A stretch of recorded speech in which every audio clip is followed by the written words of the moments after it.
Okay, we're broadcasting to 14 channels. And I say that so that you guys will know that you can go follow me across all those channels. That's why I say that every show. Feel free to go follow me across, hippie chick, across all of those channels.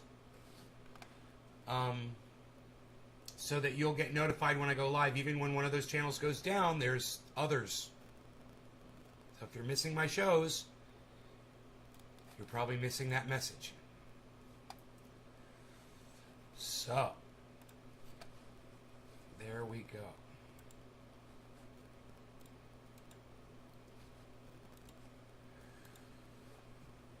All right.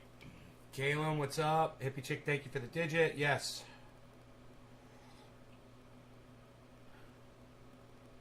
Hey, Carrie. Oh, why are you in the hospital?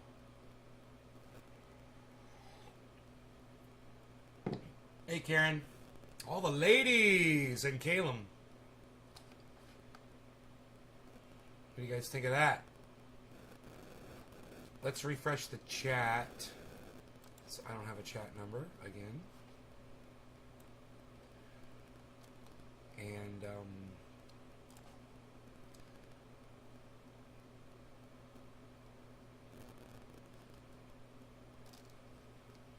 like this.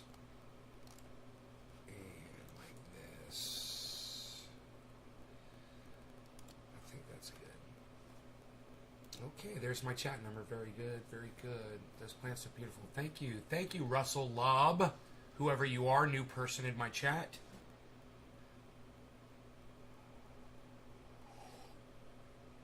I could use some new viewers, since my old viewers don't want to come back anymore. Okay, I've never heard of any of those words, Carrie. I'm sorry. Blood won't clot. No platelets. Oh, my God.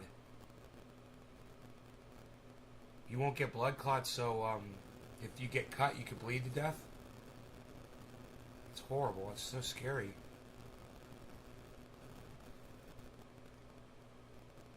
Oh, my goodness.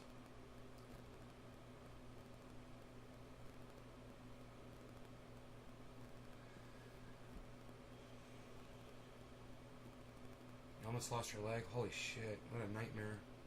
I'm glad. Hopefully you're okay. I'm glad you're okay if you are. Yeah, I'm not too happy about this grow, man. Mark really fucked me on it. Put a lot of time, man, and dedication into it. Only to have, whatever. Garbage. Fucking garbage. So, I have no idea what it is. I have no way of knowing. Right? So I don't know how it's going to feel. I don't know if it's going to smoke. I don't know if it's going to be good or bad. I don't know if it's going to get me high or stoned or anything. Or if it's going to be low THC content or it's going to be too much. I don't know. But when you put this kind of work into something like this and this much time and energy and effort into it, it's not just a pot in in your fucking back porch with a little cannabis plant growing out of it. It's this fucking big. It's a big fucking deal. So when you're doing something like this, yeah, it sucks when you have a friend who's a fucking liar and just straight up lies to your face. Mark will literally just lie to your face. And that's what he did this time. He lied again. Yeah, it's all OG Kush. It's all from the same plant. Lie. So, yeah, you know how I feel when people lie to me, right? I would have traveled some more if I wasn't doing this. It's just, I sacrificed a lot this year so I could do this. And,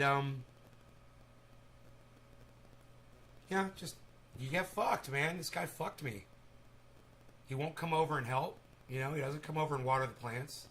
He's never even sprayed one time.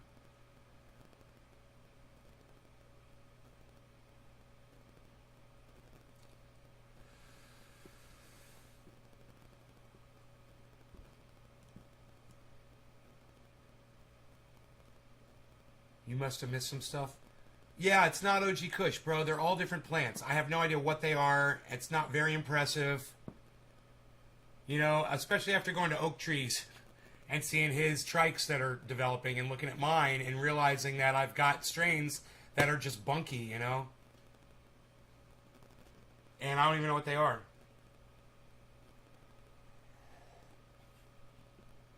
It's funny, Russell. So, that plant number 1, it's producing these giant buds, but it's sticky, but there's not a lot of trikes on it, man. I'm kind of concerned about it. I haven't been down there in 2 days because I don't want to go down there. I don't want to go look at the plants, you know?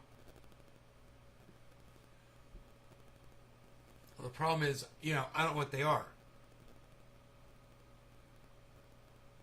You know? I don't know what they are. I don't know if I get a benefit from one of them or anything, how to seek it out in the future, you know?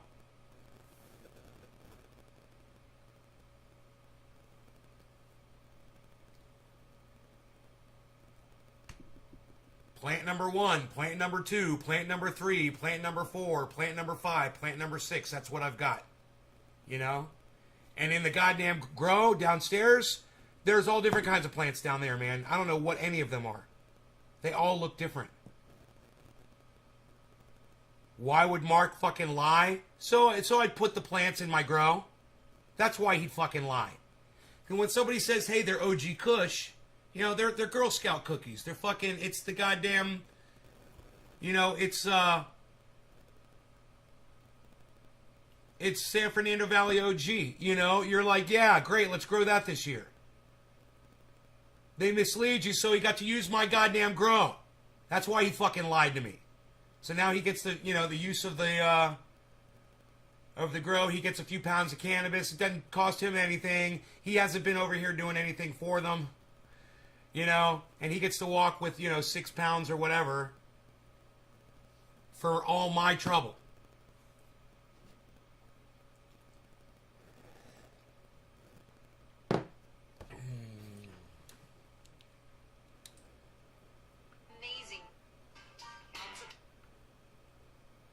Let me tell you something else. This fucking thing with the girls with the eyelashes. Hey, look, if you're fucking cross-eyed and you're trying to hide that fact, okay, I get it. Otherwise, cut the shit, women. You look like fucking cartoon characters and you look stupid. Okay? You look like something I want to pick up and wipe my fucking floor with. Like a broom. So, the long eyelash thing, yeah, that's from the fucking late 60s, okay? And it died out for a reason, because it looks stupid.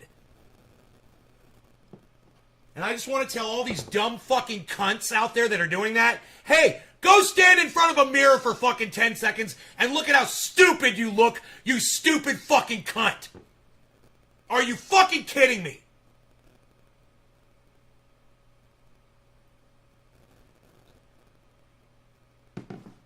You know, Joey, hey, Enoch, what's up, buddy? Joey Diaz put up a video on his Instagram, and it was of this chick, you know, and she's like all sexy, and she's just wearing a bikini. And she's got eyelashes down to her fucking cheeks. And I'm like, oh, she must be cross-eyed or something. She's trying to hide her fucking eyes, you know? So every time I see long eyelashes, I'm just going to assume cross-eyed bitch, and I'm going to call them that. Hey, look, another cross-eyed bitch trying to hide her fucking eyes. Hilarious. Stop. You know, go get the fucking surgery. You know, I don't know what to fucking tell you. Anyway, if you guys are looking for someone much more cheery than me, Dr. Cushman is live right now. He's sitting in his apartment or his house, chilling in L.A. He's putting on a really good show. And I want you guys, if you don't want to hear me yelling and screaming in your faces right now, and you want to go watch somebody who's cool and chill, and you just want to chill with somebody who's not all fucking amped up and on a cup of coffee like I am right now, he's pretty chill, man, and he's cool. I was really enjoying his show before I went live. I almost think like maybe I should have stayed there and just chilled with him, but you guys are more than welcome to leave here and go there. Just so you know. I know people don't want to sit and hear me. I don't even want to hear me scream right now. You know, so if you don't want to hear it, I'm fine with that. Run along, and the adults will sit here and scream and process. All right, kids? You kids go along. Go to the kids show, and the adults will stay here and talk adult shit. You love the show? Oh, well, thank you, Nick. I think the fake fat lips are even worse.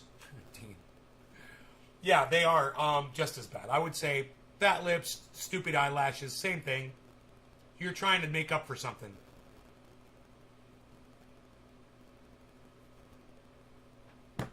You know? Girls that wear long eyelashes are definitely trying to overcompensate for something. They're overcompensating for something. Jason Moody. What got me amped up? Probably somebody doing this on purpose.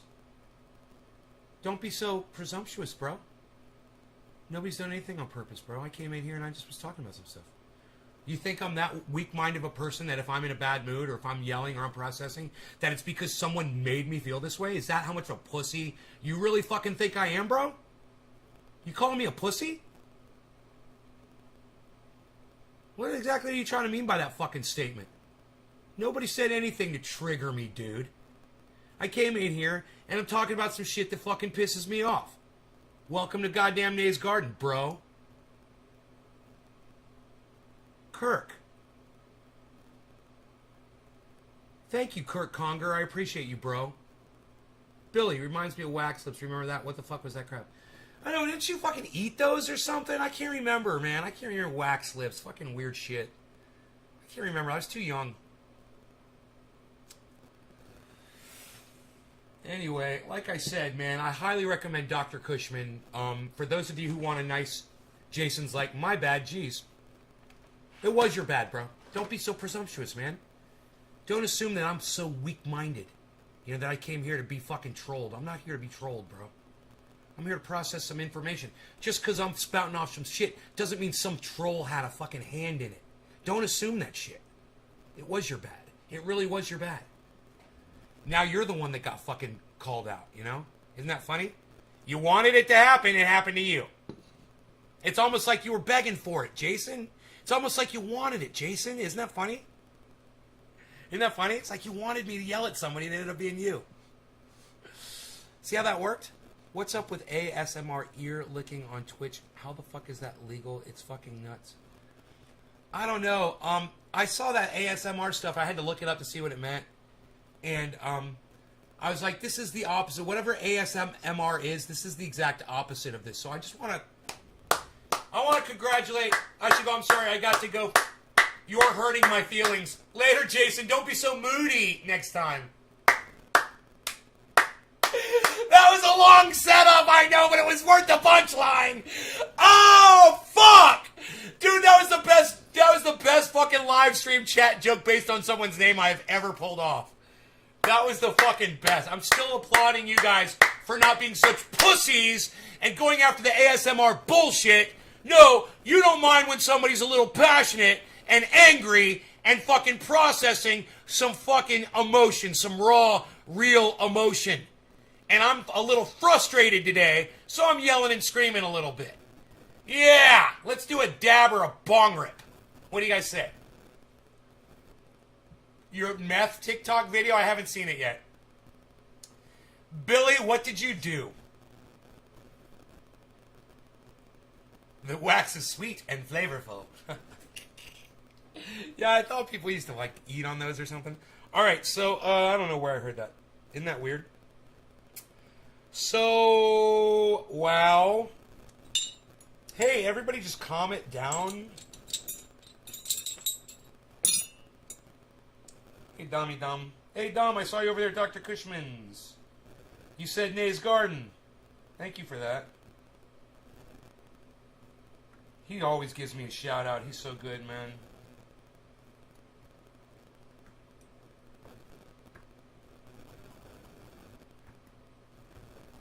But yeah, I mean, he's usually out on the street, wild and crazy guy.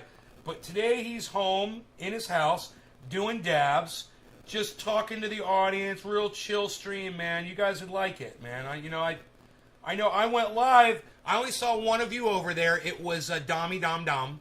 And I was glad. I was like, hey, man, at least one of my guys, you know.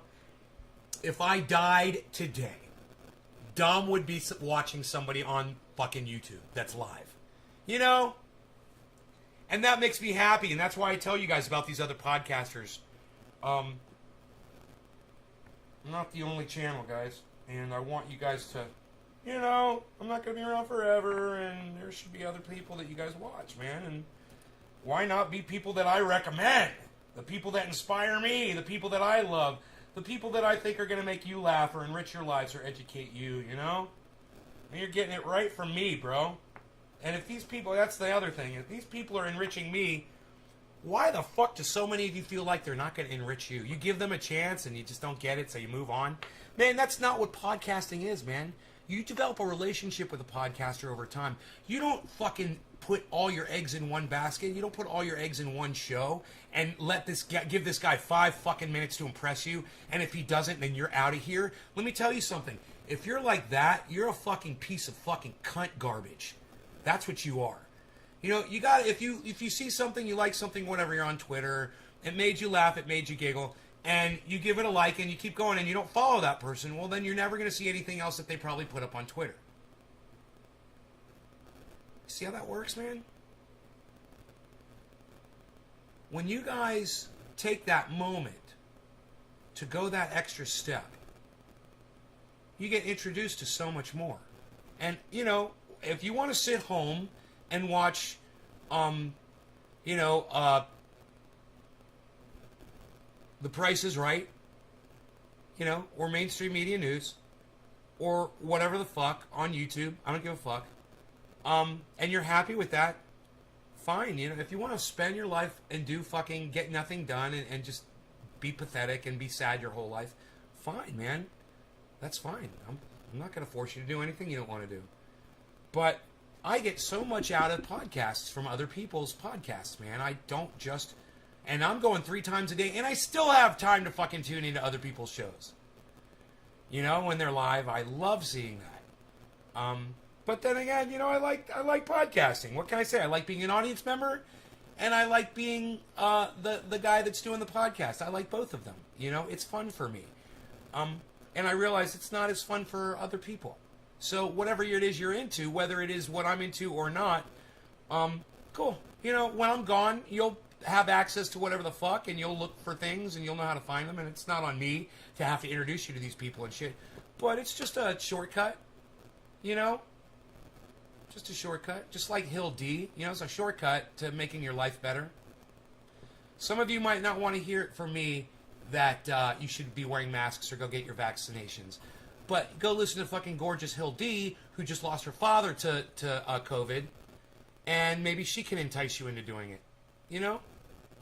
Cheers to that, Nate. Calliana, thank you, Callie. Thank you, honey. I saw from your lives, bro. I was instantly hooked for life. For the rage and passion. I inspire you being who I am. Yeah, well, there's a few of you. But not a lot, and that's cool. You know, my audience has gotten so small lately. And I know the big channel is down, and I know that that's the source of most of my viewers. But at the same time, my viewers are just so unsupportive, man. I don't like to get too much into that, but they're so fucking unsupportive. Oh, God. Based my whole show on cannabis, and, you know, while I rise above the buzz, a lot of people can't. You know, and I'm just starting to figure this out. People can't rise above the buzz, man, and fucking motivate and activate and do shit. And they're just like, they're vegetables, man, sitting there on the other side of their goddamn smart device, you know? And I can't see you guys. I don't realize how fucking doped out you guys are. And when I say doped out, I'm not referring to cannabis. I'm just referring to your inability to fucking pay attention to things that are being said to you, man. Like a dummy, a dope. Doped out, low IQ, no motivation to learn another goddamn thing. I can't throw you a lifeline, man. You know, and I can't even reach the people who are. That's what really drives me crazy. Is there are people out there. I was just in Dr. Cushman's, bro, and he was chatting with so many people. They were all asking questions. He was answering questions. They were talking. I got involved. It was nice. People talking. You know, it's cool, right? Not my crowd, not my audience at all. There's no conversation going on here ever. It's so boring. I'm so not stimulated. And I'm losing the ability to stimulate you guys. So, my bad. Like Kevin Moody said, my bad. I don't know what else to do or say, man. Your numbers are speaking volumes to me every time I go live.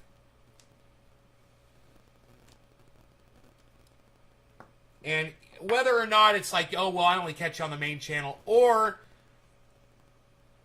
you're just too fucking lazy, it doesn't really matter to me, does it? The fact that you're not here is really all that matters. That's the fucking end result.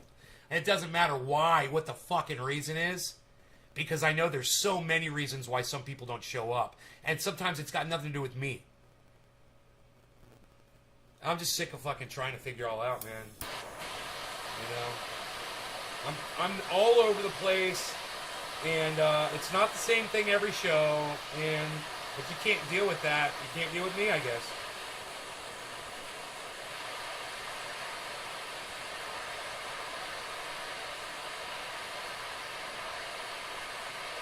There's no excuse for only following on one channel? Oh, yeah, there is. There's a great excuse, Nick. Ignorance and laziness, bro, or the inability to listen to me when I'm telling you something. Just giving you simple instruction. Yeah, there's plenty of excuses, bro. No law regarding cannabis. Cannabis isn't just for all. Cheers. But I'm not really upset about that.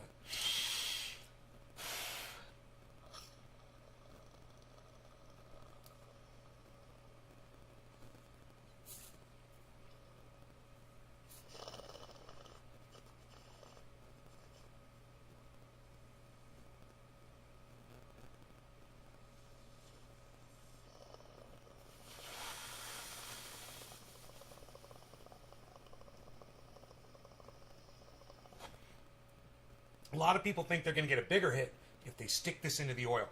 And let me tell you, you want to fuck up your hit, that's the fastest way to do it. You'll clog it, you'll cool it down, and you won't get the good hit, right? And that's what Frank kept doing. He kept sticking that fucking thing right in the oil. I was watching him do it.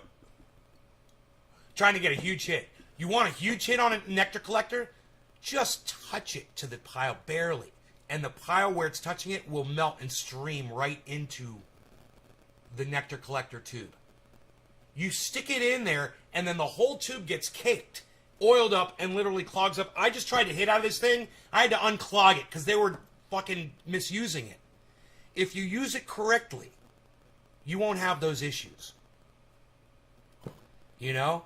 A nectar collector will give you the best hit, but you got to treat it with respect.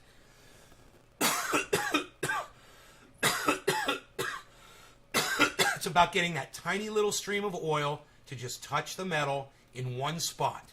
Let the rest of that metal thing stay hot. As soon as the oil gets all over that metal, it cools it down so fast, you stop getting a hit. The oil still goes in there, but it's not burning as much, and it starts clogging up the hole. And then you can't do a hit at all. I think I unclogged this now. So it'll hit again. But you can see there shouldn't be that much oil inside my nectar collector, man. You know, that's just being greedy and unnecessarily. And what you end up doing, hey, Teula, welcome. Did the show just for you again, Teula. Unnecessary. And what you end up doing is not getting the fucking hit you want. You know, so I do the first hit, pass it on, and I'm like this. I'm fucking wasted.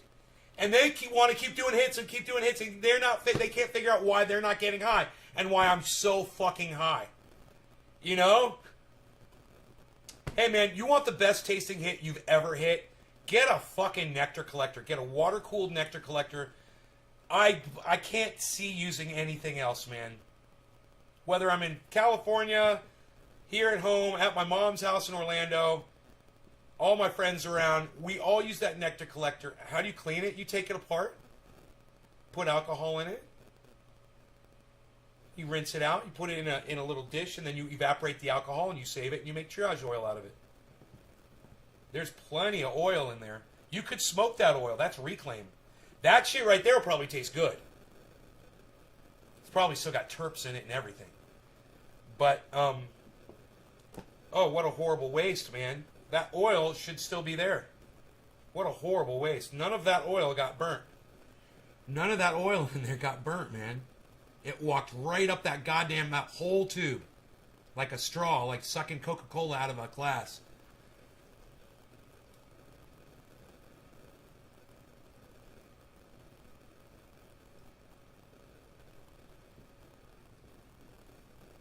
The best flavor. The smoothest hits. So much better than an e-nail. It looks delicate to take apart. It's fucking two pieces. The metal piece and the glass piece, they separate when you unclip the blue thing. The blue clip comes right off. The metal drops out, and boom, then the glass sits by itself. It's two pieces. And the metal generally doesn't need to be cleaned because it gets so hot that heating up the metal cleans that out. Clean this out, you're good to go. This is going to be needed to be cleaned pretty soon, actually, because of all of that use. It just got abuse, I should say. It got abused.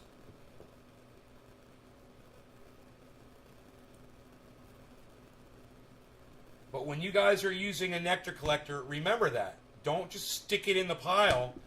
This is what happens. That's what happens when you do that. That's why my nectar collector never looks like this.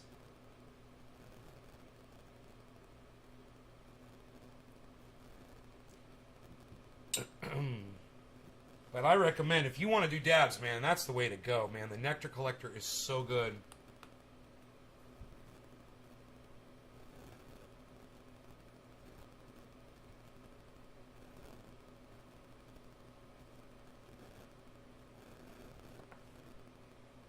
Industrial Revolution style, simple, strong design. Right? It's a plumbus. The plumbus is made perfectly. And Jim left me this. He's like, we don't want to take this back with us on the plane, bro. Why don't you just keep this? I'm like, bro.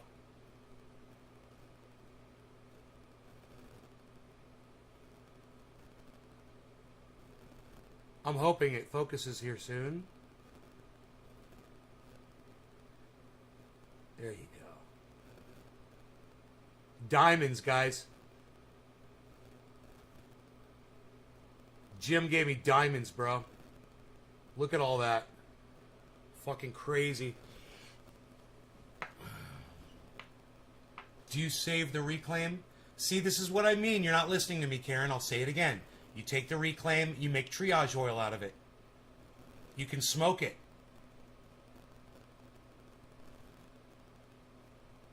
The phlegm out, because that's what holds all the phlegm juice.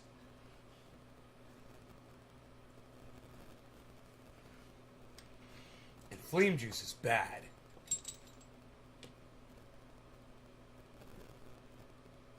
The plumbus. Everyone's got a plumbus. She says sorry. You got kicked off again? You got shitty internet like me, huh? Actually, my internet's been good ever since I started throttling myself. So, I had to do a lot of stuff around here to make it work. But I figured it out, man, and now I have plenty of bandwidth all month, man. I got it all figured out. I got, you know, when I want to do an interview now, we got plenty of bandwidth, and it won't be fucked up. I have 250 gigabytes a month now. It costs me $600, I think. I think I'm paying $300 on each. Something like that. $600 a month, man. So I can do this fucking show. And I don't ask you guys for a fucking penny. It costs me $600 a month in bandwidth right now. I'll never ask you guys for a penny. I got this. I got it. You guys don't have to give me shit. The benefits of being a millionaire.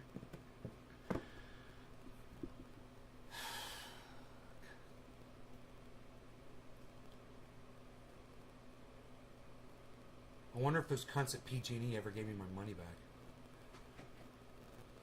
Give me back my money, bitch. Hamburger hash. Okay, Karen. Bye-bye. Trendy Nick, you're welcome. Please continue to not ask me for money. I will continue to not ask you for money, Billy. I don't need your money. Money. I don't need money. was thinking about that today. I was kind of bored, and I was like, hey man, if I wanted to, I could get on the internet and I could start trading crypto and make some money. And I was like, don't want to. Don't want to do it. I don't need the money. I don't want to do it. So I got the dog. I put him on the quad, which I never do.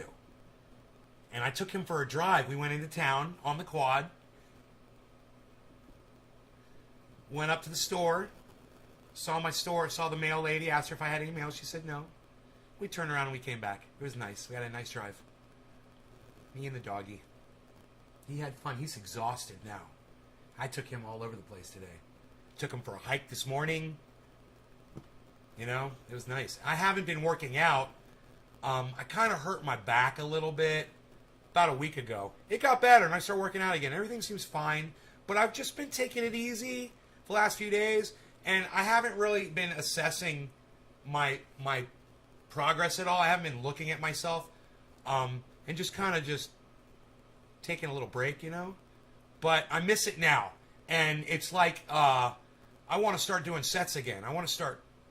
It's funny how you miss that, the feeling after you work out. While you're doing it, it sucks. While you're actually doing it, it sucks. But as soon as you're done and your muscles are all tensing up and shit, that feeling's amazing. You know, and then you're walking like fucking, like Chip Diamond. I'm up here. This is where I reside. I don't know why guys are like this. I'm up here. This is where I reside. You know what I mean? This is where I reside, pal. You know what I mean? That's my level. This is where I level off. Hey, Chip Diamond finds its level. Shut up. Chip Diamond. I'm starting to get fucked up and feel better. Took me 30 minutes, but that's okay. I was in a bad mood. Not a bad mood. I was just, I was a little irritated when I started this show. I was a little irritated. And, not at y'all. Not at really YouTube or crypto or my grow or... Do you know what? Mostly irritated around loneliness. Just being locked down and not having a girlfriend and just being fucking so isolated. I'm getting, you know, and having my friends over for the last few days, it made me realize how much I am missing hanging out with people. And so I got like a, you know how you get like a sugar crash when you have a whole bunch of sugar? I just had a friend's crash. And now I'm angry at them for abandoning me. That's why I'm attacking them for the way they used my bubbler. I'm mad at them because they left me. They've abandoned me. And I've got abandonment issues. Helps you not feel alone. Did they go home? Yeah, those motherfuckers are on a plane right now, man. Can you believe the audacity? How dare they?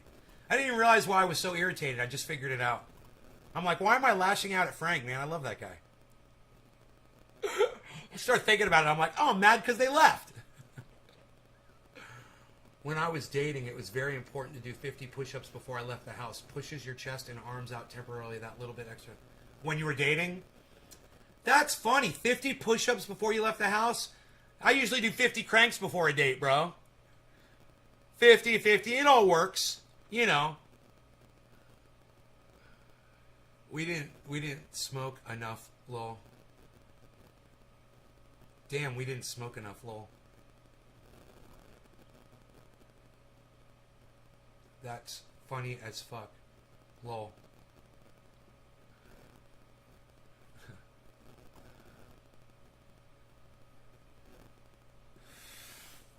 Oh. Yeah, man.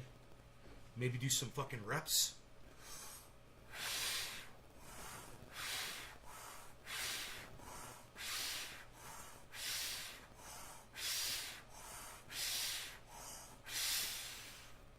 Just plank it up there now. Just planking it.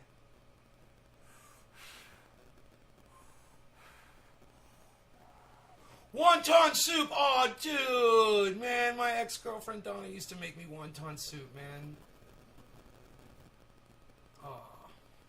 she used to make the best wonton soup, bro. It was like it was just out of a goddamn restaurant, man. Like the finest Chinese restaurant you ever went to. Oh, God. Her wonton soup was amazing. And then sometimes she would just make wontons. And we would just eat wontons with sauces. We had different sauces. We used different sauces. Yeah, I know. Dude, I can literally feel the blood pulsing through my arm right now. I can feel like the veins pumping blood through my arm. Just from that one set. It feels good. It feels tight. My stomach feels nice and tight. Look at that. Not bad, man. These are going away. I mean, I don't know if I'm going to be able to get rid of all this. I bet you I can, though. Because I'm pretty close. I feel like I'm close.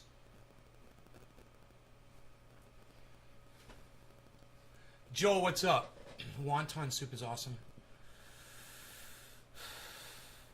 What am I smoking today? Dude, I've got whatever we've melted down into this dish, and I just took my dabber and I scraped it all up again. Remember I did it yesterday, guys? And it all melted down into a big puddle again, and I took my dabber. I got in there, and I scraped up all of that.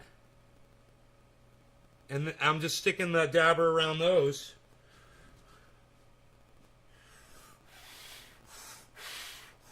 Well, dude, as beautiful as your wife is, bro, she could try to poison you. That's cool. You got to have give and take in a relationship, bro. Give and take.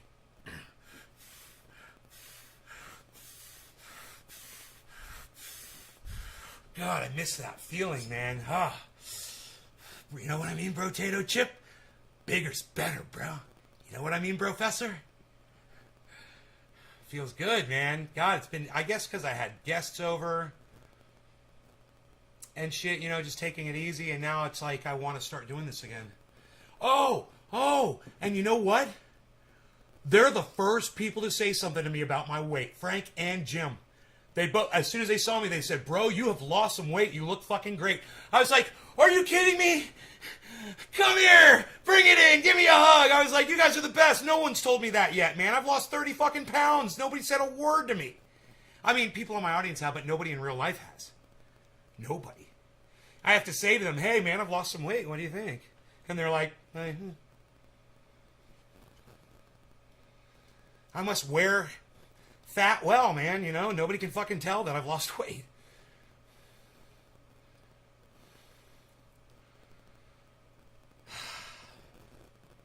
I think people will tell when I go back to Florida.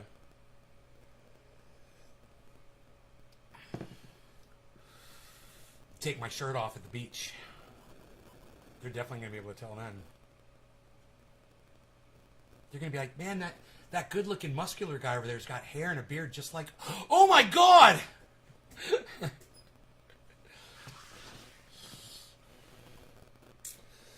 Okay.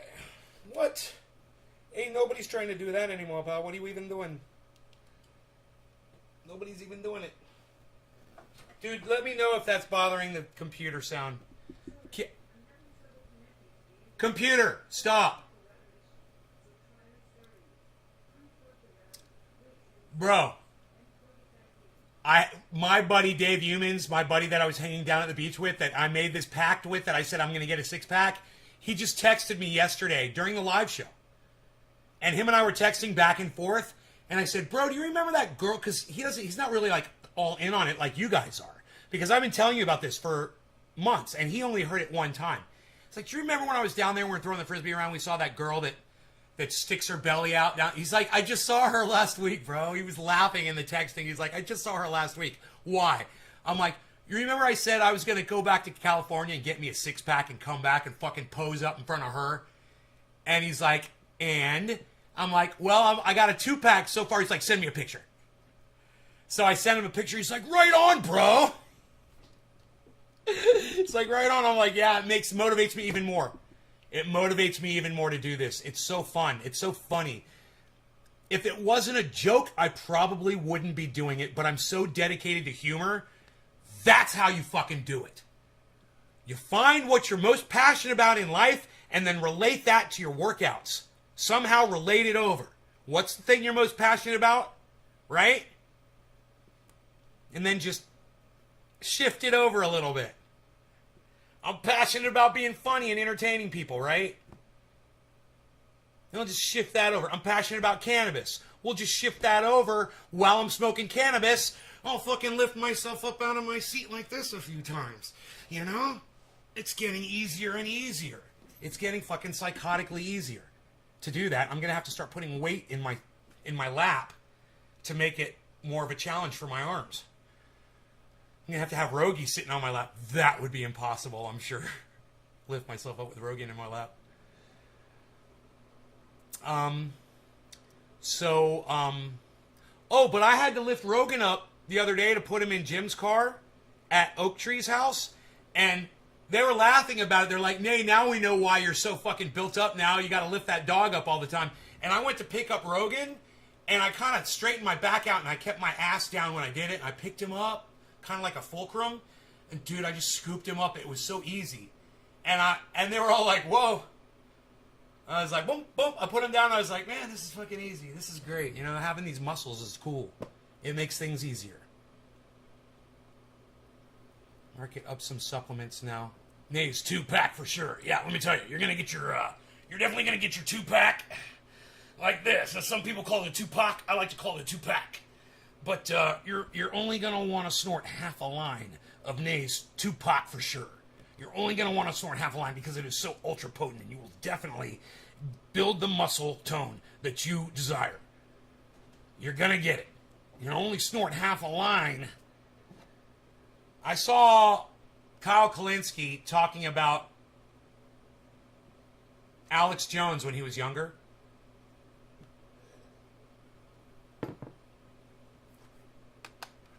And I want to show you this part of this video because it's fucking hilarious.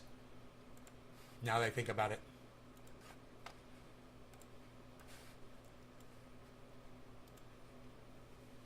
He found an old video of Alex Jones when Alex Jones was kind of a liberal.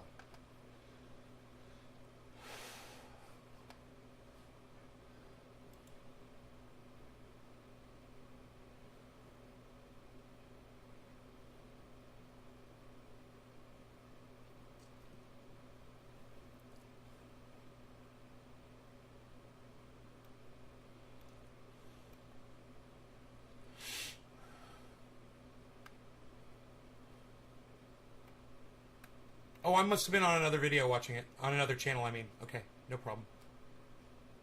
Find a... Did I?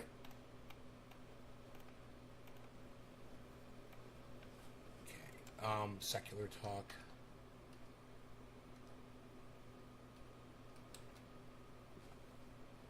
Secular talk. Huh.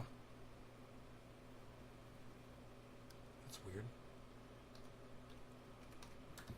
They're hiding secular talk now? On YouTube? They're making it harder to find his channel.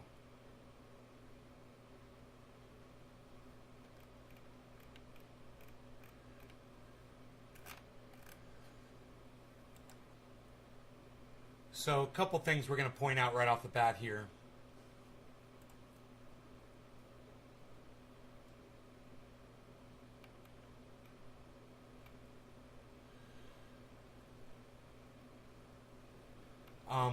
Where's the Alex Jones video? Oh, there it is. A couple things we're gonna point out right off the bat, okay, about this video. So I have to give credit here to David Dole. David Dole is a fucking blue wave douchebag. That's the first thing that I have to say right off the bat. David Dole is a fucking douchebag, shit lib, and listen to how Kyle refers to David Dole now.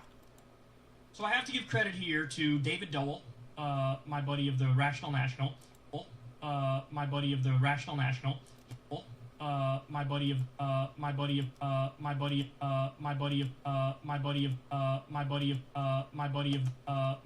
Oh, that's your buddy? Why do you look away from the camera when you say it? Why do you hesitate when you say it, Kyle? Kind of weird, huh? It's almost like you've heard some of his bullshit and you don't want to claim him as your buddy, but now, oh, birds of a feather, right, Kyle? you're becoming a shit lib. And we're seeing the metamorphosis before our very eyes. Of the Rational National. He... Fuck the Rational National. He's irrational cocksucker. Saw this on Twitter. This shocking clip of young Alex Jones. Come at me. He did a comparison. Look at what Alex Jones used to be like when he first started a career in broadcast or radio or whatever. Okay, watch this. Public access show or whatever it was. Watch this. Compare what he was like then to what he's like now. And then listen to what Kyle says. House, home, no. That's Alex Jones, my friend. Now, this was before, of course, I started snorting only half a line of Super Male Vitality every morning. Now, of course, it has graveled up my voice a little bit. But the focus and the penetrating stare that I get when I'm snorting half a line of Super Male Vitality, I'm telling you, it's worth every gravelly note that comes out of my throat, my friends. Now, you're going to want to go to Infowars.com. You're going to want to go to PrisonPlanet.com. You're going to want to check out all of my material that I, Alex Jones, of course, like to put out there on the internet. You're not going to want to miss a second of that content. Now, remember, Infowars.com, PrisonPlanet.com. We've got the finest water purification, filtration systems on the planet. We've got some of the finest protein bars. Our protein shakes, the flavors are phenomenal. We've got super female vitality. We've got super dog vitality. We've got super cat vitality. We've got super boa constrictor vitality for your pet boa constrictors, folks. We've got it all over here at Infowars.com. You're going to want to check it out. Now, this is Alex Jones when he was younger, right? Here we are at a council member's house, home, down here in Austin. And I'm not going to tell you their address. And then they show Alex Jones, then and I now. will eat my neighbors. I'm not letting my kids die. I will eat my neighbors. I'm not letting my kids die. I'm going to be honest with you. Extrapolated this out. I've extrapolated. I won't have to for a I few won't years, have to for a few second weeks. stuff. I've got it all But figured I'm out in my literally head. with my neighbors now. My neighbors. You know what? I'm ready. You know My what? daughters I'm aren't ready. starving to death. My I'll daughters eat are my not neighbors. starving to death. See, I'll eat my neighbors. my superpower is being honest. I'm a I'll little eat your overweight. ass. I will. I'm not watching Trending Day anymore. I'm not doing my arm exercises. Combat model, optimum self-sufficiency. I am Probably the the leader. model of The self-sufficiency. point is, You're going to want to go to Infowars.com. because You're going to I'm want to somebody snort only who half a follows line this, of and Super I'm Male talking Vitality in the about morning. having to eat my neighbors. You think I like sizing up my neighbor? Listen to this. Listen to That's this. incredible. Listen to this. That's incredible. Listen to Allow this. me to join in with the chorus of people saying the following. What the hell happened to this guy, man? What happened, Alex? Guys, there was a time... I mean, you could argue that the point he's making in that old clip is sort of a left-wing point. He's just pointing out the hypocrisy of some, health official. Hey, look how they're living and they're finding somebody else. Wait a for it, much folks. Wait for less it. bad situation. It's coming up. I mean, you could here argue we he's go. actually doing good work there. Like, what he's doing is positive.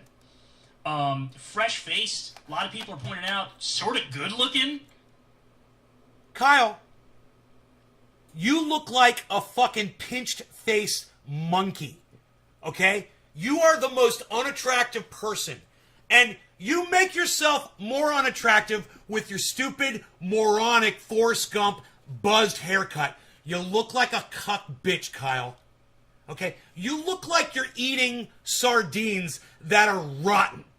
All right? That's what you look like all the time. You're unattractive, Kyle. You're an unattractive man. All right? Your mustache makes you look fucking dirty. All right? Your orange skin makes you look like Donald Trump.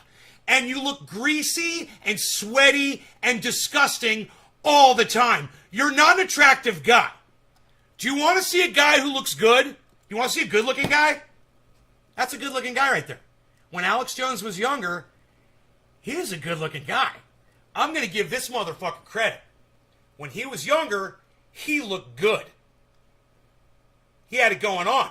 Now, you might fucking hate Alex Jones. You might disagree with every word that he says. But if you look at this man and you say, oh, yeah, he's not attractive. I don't find him attractive. You're full of fucking cunt shit.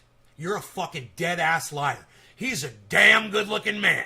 Now, you want to see a fucking weasel pipsqueak-looking motherfucker? Look at that. And now look at this. Who's better looking? Young Alex Jones or today Kyle Kalinske? Who's a better looking man? Who's a better looking man? Alex or Kyle? Put it in my chat. Alex or Kyle? Old Alex or Kyle? Old Alex or Kyle? Who's a better looking dude? Be honest. Alex Trendy Phillip gets it. Nick Brown gets it. Alex Jones a better looking guy than Kyle Klinsky is today. With his stupid Forrest Gump haircut and his little pinched fucking face. And you know, fucking mouth expression all done. Alex Jones is a more attractive man. I'm waiting for one person to say Kyle in my chat right now. Just one person. Everyone thinks old Alex Jones is better looking. Who the fuck are you trying to kid out? I mean, Kyle, and this is the point. He'll fucking literally just misrepresent the facts that you can just look at. He's a good looking guy. Thank you, woman. Hippie chick. Yeah, he was a good looking guy. Alex Jones, he was a good looking guy. Fucking Texas dude, looked good. Young, virile, fucking healthy looking skin. Nice hair. You know, dead set fucking eyes. He didn't look like a cuck bitch. Like a clown fuck. Like this guy. This guy's a fucking clown. He doesn't even take himself seriously. You know? Because he knows he's a fucking clown. You're in no position, bro, to be saying that Alex Jones was, yeah, you might be able to argue that he was a good-looking guy. What? What did you just say? You don't know how to look at things and just call them for what they are anymore, Kyle? God damn, I miss you, bro. I fucking miss you. You used to be good. Chorus of people saying the following. A chorus! What the hell happened to this guy, man? A chorus of people. What happened, Alex? Guys, there was a time, I mean, you could argue the point he's making in that old clip is sort of a left-wing point. He's just pointing out the hypocrisy of some, health official. Here we go. And look how they're living and they're finding somebody else for a it warms us up for what he's about to say. Bad situation. I mean, you could argue he's actually doing good work there. Like, what he's doing is positive. Fresh face. A lot of people are pointing out, sort of good looking. Sorta? Sort of good look. Sorta? Sort of Sorta? Sorta? Sort of. Sorta? Sorta? Sorta? Sort of good. Sorta? Sort of good look. No, Kyle. I'm sort of good looking. You're an ugly little rat-faced fuck. I'm sort of good looking. And fucking Alex Jones, when he was younger, he's fucking drop-dead gorgeous, man. That motherfucker was pretty. All right? For you to even try to misrepresent the facts that Alex Jones used to look fucking goddamn like a Greek god. He did. He looked fucking great. Motherfucker looked great. I'm not gonna lie. The guy looked great. Why is that so hard for Kyle to just be honest with his audience and say, hey, he was a good looking guy? Why? Because even the simplest facts, he's gonna side with his cuck bitch fucking douchebag friend, the fucking rational cuck-faced douchebag, right? Who's trying to make fun of Alex. Oh, you could argue. People said. Dude, the fact is, he's a good-looking guy. Get the fuck past it, Kyle. He's better looking than you will ever be. Alex Jones was better looking than you will ever hope to fucking be. You're fucking a beady-eyed, rat-faced monkey boy. That's what you are. And the only person I can think of who's uglier than you is fucking rat-faced monkey boy David fucking Pacman. You're both ugly cuck bitches.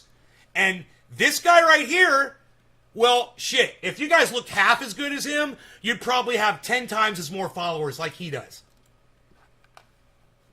Fucking hilarious. I'm gonna eat my neighbors. That's incredible. That's incredible. Let's move ahead. Me to join in with the cult let's move ahead. After he was a bodybuilder. God, Alex, the years have been rough to you, dog. What happened? That was 1995. Okay, now that is true. Alex Jones is fucked up looking today. He used to be a good looking guy. And I'm going to tell you this. I didn't know that. I didn't know that Alex Jones used to have the looks, man. He did. And it kind of helps you understand him a little bit more. When you see where he came from and you see his past. He's like, oh, damn, that guy, man, women probably used to chase that motherfucker around. You know? It'll go to your head. You know, I know guys who are dead who used to be like that. And they're dead today. You know why? Because the thrill is gone. You know, they've lost that spark that they had when they were younger. And they base all of their happiness on those emotions, on those feelings of their past, without realizing that, hey man, we die as we get older. We die off slowly. And things go downhill, and you have to be ready for it. Joe Rogan does a really good... We should probably watch it. Joe Rogan does a good speech on it. Somebody put a bunch of stuff together that Joe Rogan said, but it just hits really hard. It's really good. He talks about, trying to reach your greatest potential when you're younger, while you're still healthy and virile, and while you can still do it. He says, because we grow old so fast. It's a great speech. Maybe we'll go to that later. Now, I don't know what else Kyle says here, so let's listen to a little bit. That video came out. Look at how he looks now. Look at what he says now. Look at you, squinty, ugly motherfucker. Hey, listen. It almost makes me feel bad, because I don't know. You guys tell me. I don't know if this is... It almost makes you feel bad? Dude, my heart bleeds for Alex Jones, man. He's bitter. The world has turned him into a fucking monster, and that's sad. He used to be a beautiful guy. He was a beautiful guy, man. And the world and the things that he found out and the things that he thought he found out, the lies and the truths, turned him into what he is today. It made him into this bitter, contemptible, abrasive. I wouldn't even want to sit down and have a coffee with him off camera. I just wouldn't want to do it. I would feel very uncomfortable. He's not that kind of a person. This guy, yeah, I'd sit down with Kyle and I'd chill with him. David Pakman, yeah, I would. I'd sit down and have coffee with them. Alex Jones, I just figure you'd never be getting you'd never see the person that was there ever. There is such a disconnect.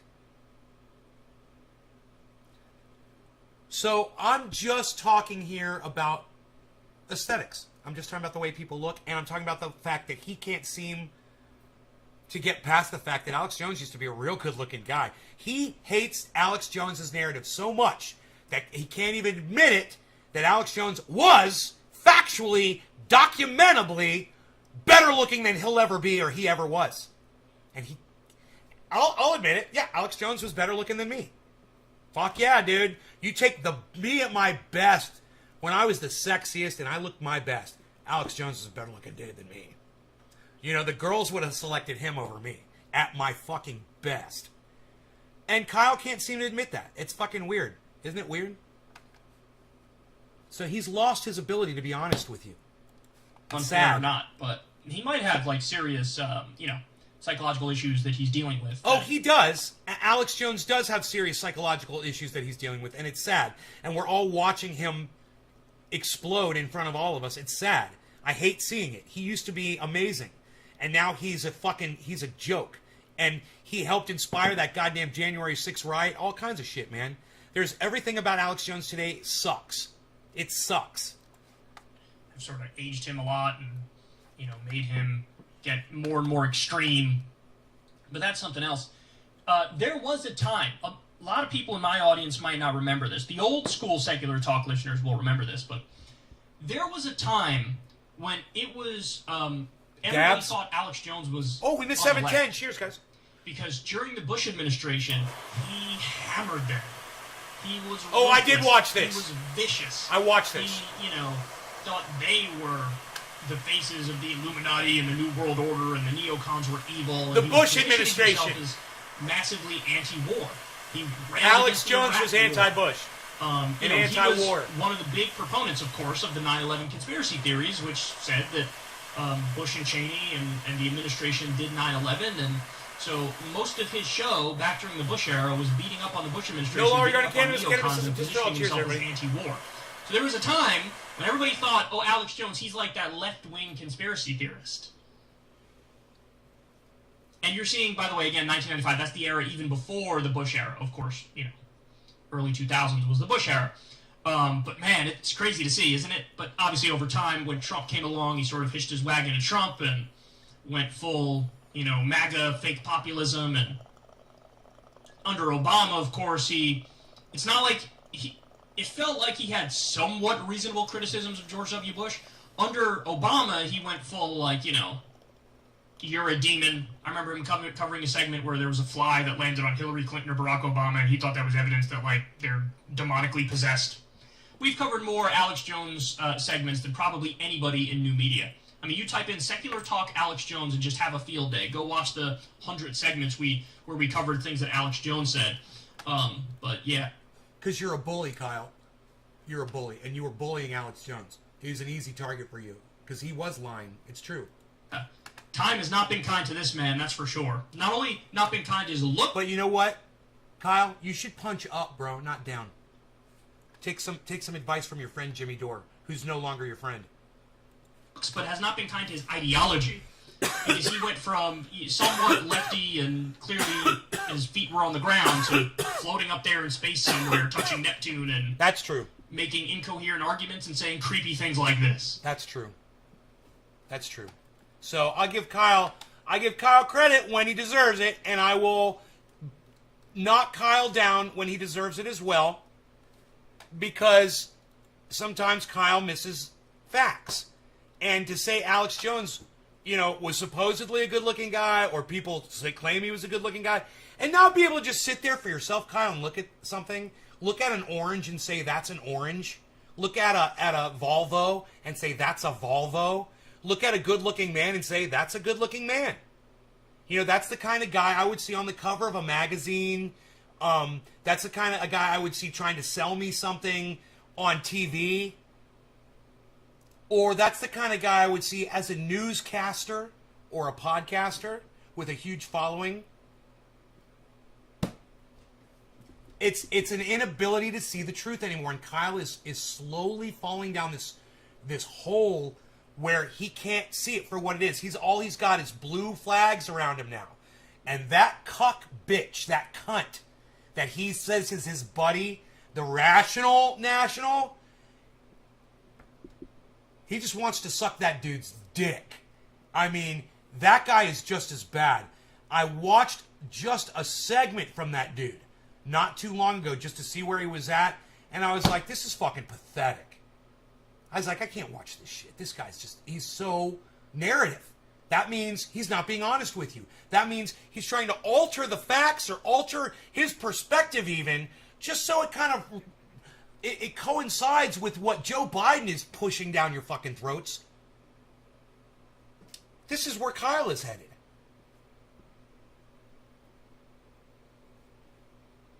He's becoming a shit lib right in front of us. I don't like to see it.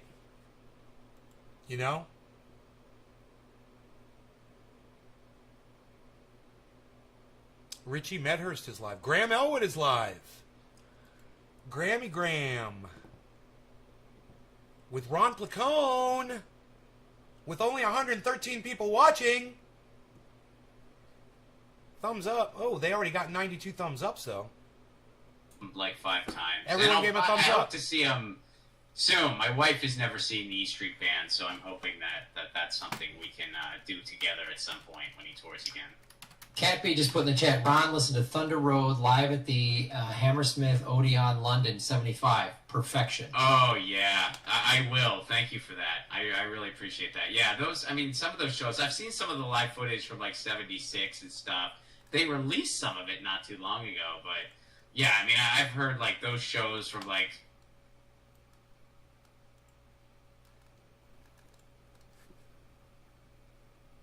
What the fuck's going on? This always happens when I watch Ron and Graham. I'm trying to say them, but their names at the same time. Rom.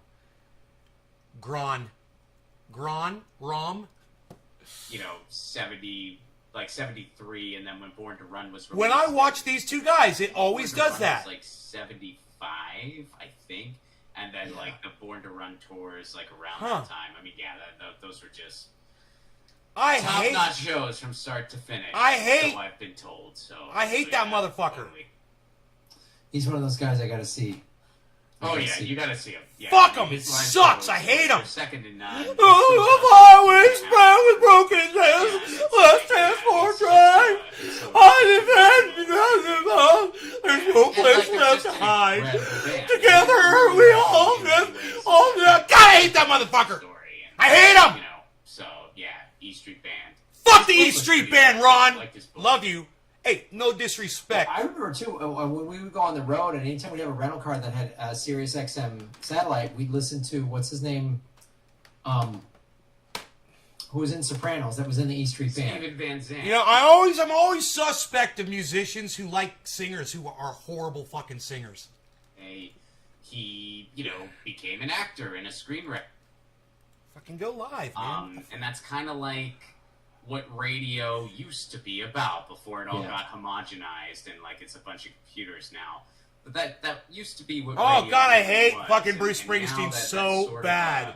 that's sort of a dying thing, because even like He music cries from when my he age, fucking that was something we had sings. to seek out. That was kind of before our time, even. So Here, younger little girl, generation, is your how daddy many of them know home about or they that go sort of and thing? That might leave be you something all that totally alone? passed them completely. You know I'm a Never child really were exposed. molester.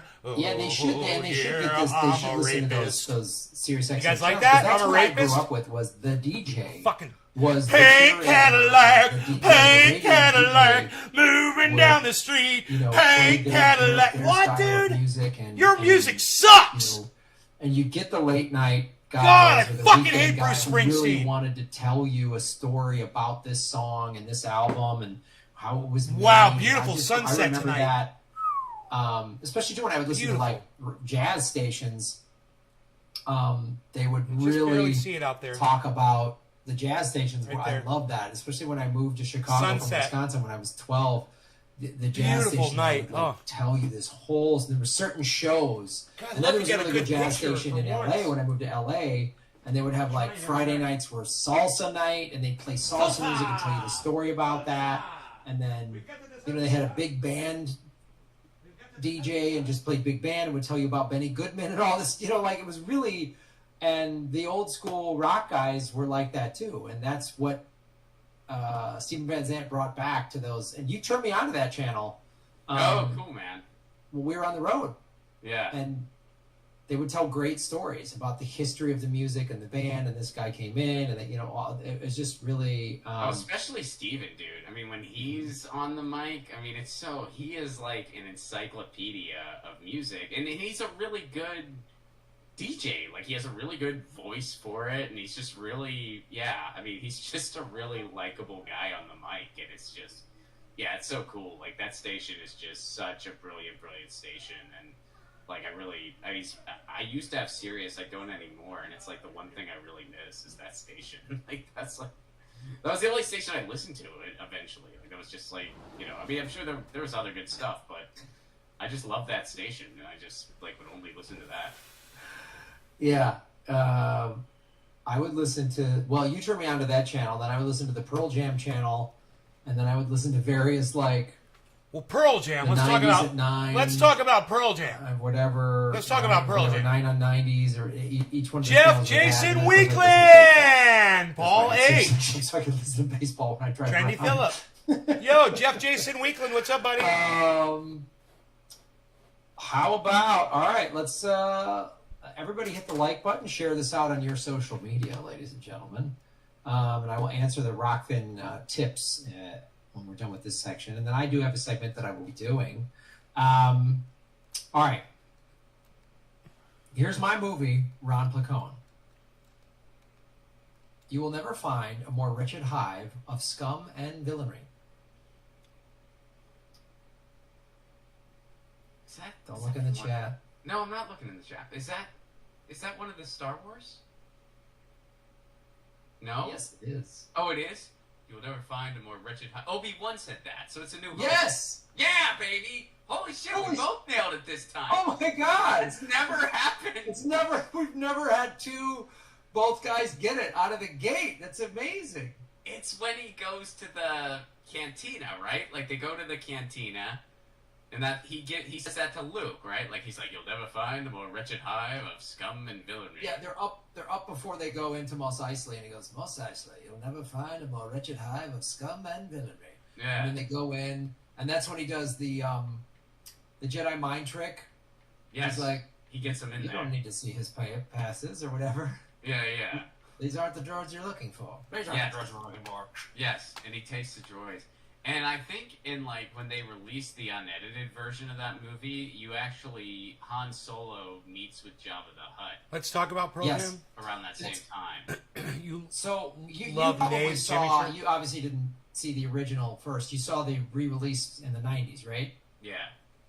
So yeah, that was a scene that they shot in the original, which is This Is Star Wars: A New Hope, which was the first one. It came out in 1977, broke all these box office records, and it was just some guy in a hat, and they were like, George Lucas was like, this Jabba, he couldn't figure out like what Jabba was supposed to look like, and he just didn't like the footage. So then, by the time they got to Return of the Jedi, which by the way was originally titled, you know what the original title of Return of the Jedi was? I do not. Revenge of the Jedi. Huh. But But that's not the Jedi way. they don't have revenge. So George Yeah, Lucas they're not. quickly changed it. So if you have any poster that says Revenge of I'm the going to try to Jedi, debate it's this very, girl very on valuable defunding the in police. you know, in that world. In the, what is it, Mementos or... Collector.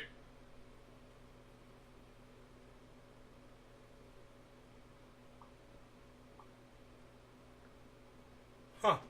I lost him again. I don't know what's going on with their feed. Why does this only happen when I'm watching them?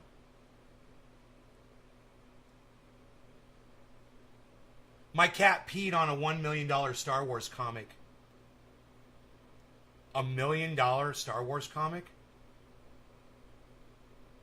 Come on, man. How would a comic book be worth $1 million? Are there comic books that are even worth $1 million? Is that even a thing? Like, what's the most expensive comic book out there? How expensive is that? Collectors. Like a $3 million comic book or Yeah, something? that stuff. You I mean, a know? lot of those original figures are probably worth a couple bucks at this point. Oh God, I had all of them as a kid. I mean, I would be if I kept. Skip forward I to don't the know if it was live. Stan Winston, but might have been one of these like very famous Hollywood like creature puppetry guys, right? Yeah. So they created what Jabba the Hutt was. So the first time we ever saw Jabba, Oh, I said was $3 million, in, right? And Just he's doing this this, big ghost folks. monster I don't and think that comic whole books thing are was great. really So that then they expensive. did The most re-release in expensive the one was 90s, $3.25 and million. now, 20 years That's later, the biggest they had one. the computer This technology chick in to chat's like, digitize yeah, my this. So cat went peed back on a to $1 the million original Star scene Wars of Han comic. Solo I ain't talking buying to that shit. Jabba and digitized in a big Jabba the Hutt. And that was all the and then put in all the new And stuff. why think would you that have was my something worth $1 complaint million with somewhere where a cat could pee on it? Well, You didn't dig it. I was so. Why wouldn't that thing be confused, like, 'cause I was in oh a my God, case, I just- on this the is- wall, I was in a fucking safe? That I was like, badass, man. it You know, was there's so many nuts. things wrong with her bullshit There was story. things that was cool to see, like that scene and some cool stuff that George Lucas added. I think gonna tell her. certain scenes he might have added too much stuff, like the scene where they come into Mos Eisley and Obi-Wan that we were talking about goes, these are the droids you're looking for. There's all this stuff flying around. Like they put that. I just said, particular yeah, scene sure. Got a little too busy for me, but overall, I loved seeing Han talk to Jabba the Hutt. That was really cool. Yeah, it was a neat scene. I don't remember like all the other. Oh, she won't come on the details of it, live? But I remember. How- Like, you there know this being a already? few kind of Easter eggy type things where you'd be like, oh, that's like it'd be like a certain character walking by that you didn't even originally see at that time, but you saw them in the. So yeah, I mean, it was pretty neat, especially to see on like the big screen and stuff. But you know, especially after the lackluster that would follow with those newer movies. Those prequels are So so. the enthusiasm was short-lived. It We've was talked so the cool. prequels before. Oh, Episode 3 is the only one I think's okay. I like. She's episode gone, I 3. guess. And then the 7, 8, 9 I thought were okay, but 1 and 2, that was rough. That was rough. 1 and 2 is the hype leading up to 1. Yeah. So Yeah. No, it George was a lot. I mean, Lucas- I remember that, man. I mean, dude, like. She says, it was a giant Star Wars comic my dad had shrink wrapped. I wanted to read it. Opened it, and the cat had his way with it. I cried. Whatever. She says she was 13 years old. Like, it was like Whatever. Are you going to see Star Wars this weekend? It was like, where are you going? Oh, To see Star Wars this weekend, and it wasn't just the comic book kids. It was everybody. It was everybody from the captain of there wasn't a football team. I was too young, but it was everybody from like the coolest kid in school to like everyone. Everyone was going. I was living in LA already at that time, and the Chinese theater, there were people camped out for weeks to get to the opening. Like, camped out on Hollywood Boulevard to watch that movie. It was nuts. It was the hype about it was so nuts. And we were all just like, all my friends were saying the same thing, like, where are we going to see this? How are we going to do, like, what are we going to, like, people were going crazy. And then they saw the movie. Yeah, and everyone kind of walked out like, yeah, it was all right. Okay, I mean, I guess that they're building for, the next one's going to be really good. The next one's going to be, that was like, in some ways, that was like the 2020, 2021 of film. Really, when you think about it. Like the episode 1, that was 2020. And we're like, well, this is good. Then 2021 was episode 2. So, on this pace, I'm going to find episode 3 tolerable. I'm going to think it's okay.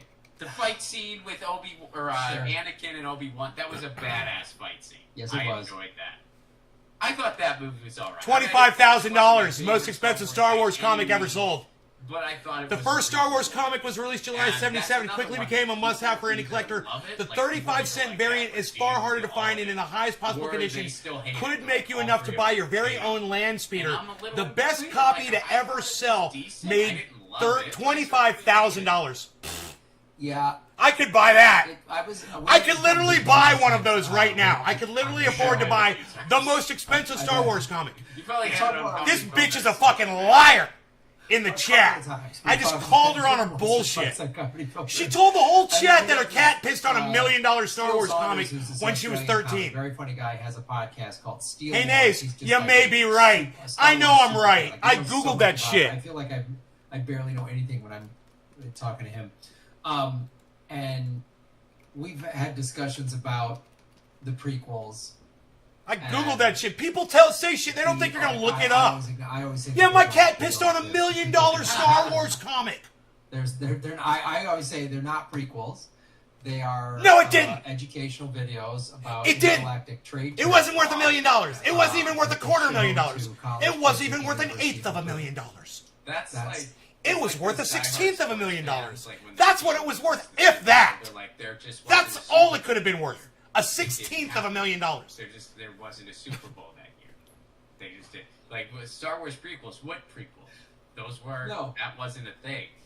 That was a made-for-TV moment. That's all that was. I acknowledge. I exposed her in front of some 139 people in type chat. Not a single media person in chat had content said a was thing about it. made using the Star Wars names, but they were not Star Wars movies. Like I said, they were educational videos, and that's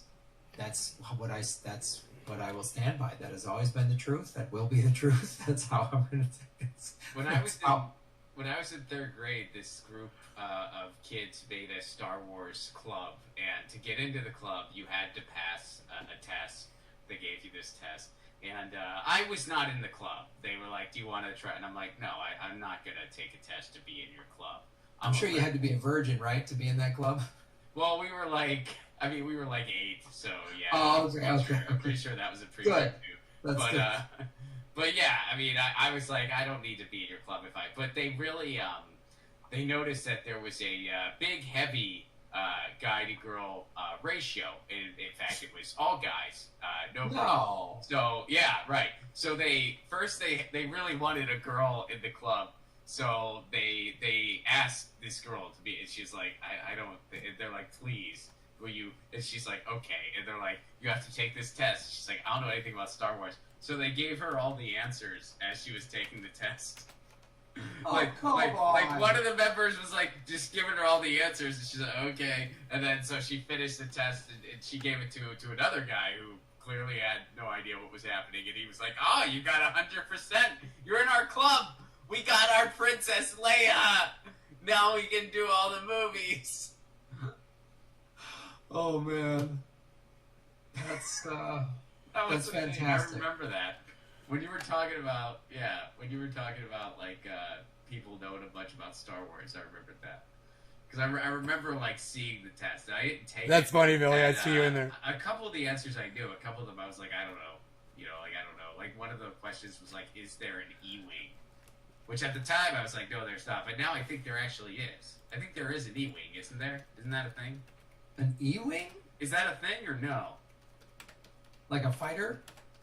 Yeah, was there an E-Wing or was there not? These, Yeah, I mean, X-wing. dude, these. Well, yeah, I know there was an X-wing, but that would have been too. So it was like, is there an E-Wing? And I don't. But I thought there was multiple wings. She's asking me the value of comics now. Question. I'm like, I Google mean, that shit. It's gonna these stop you from 8-year-olds spinning are more tricky with yarns. their questions. Miss $1 Million Star Those Wars knowledgeable comic group of 8-year-olds that your cat peed on. They were really trying to make sure you had the Star Wars knowledge pack before they. Dude, and if her father told her that thing was worth $1 million because the cat peed on it, he's a fucking piece of shit too. That was a good joke. in our 20s, Did you hear the way what I did there, pal? Did you guys catch that? like as a full-grown adult, and then like almost once a year, maybe we would play. My buddies would come over, and I have the original Star Wars on. Now you have 5 VHS wives in your own religion, Billy. and we would play. Billy's in the chat having fun with background me. while we would play Star Wars Monopoly. We did this well into our 30s. This was like you should. Yeah, it was the most, and I would do it to this day if I had this. If I still had the Star Wars game, if I still had it. Hey, Nick. I mean, yeah, dude. Why not? What were some of the properties you could get on Star Wars Monopoly? Was it like, you landed on The Ewok trash Village, compactor. That's mine. You landed in the Yeah, it trash was like that. It compactor. was like, That's badass, dude. yeah, it was awesome. It was like Tatooine was one of them. I mean, it was all that stuff, and you could be a TIE Lucy! fighter. You could be the Millennium Falcon. You could be,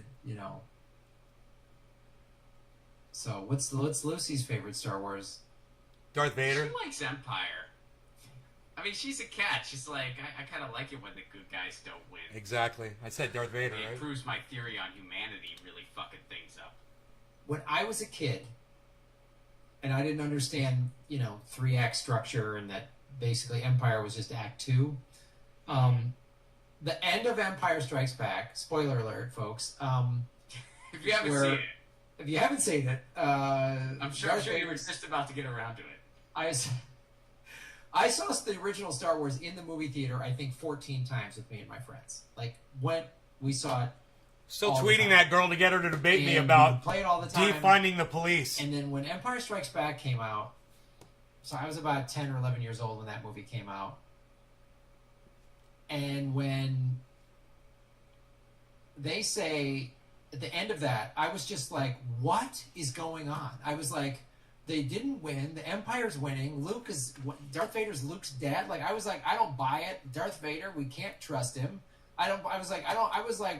Me and my friends were just in a tailspin that whole summer. Like, what is going on? Like, this is just like, It I fucks was up just, your whole universe. Like, It do you want to go to the totally- pool? No!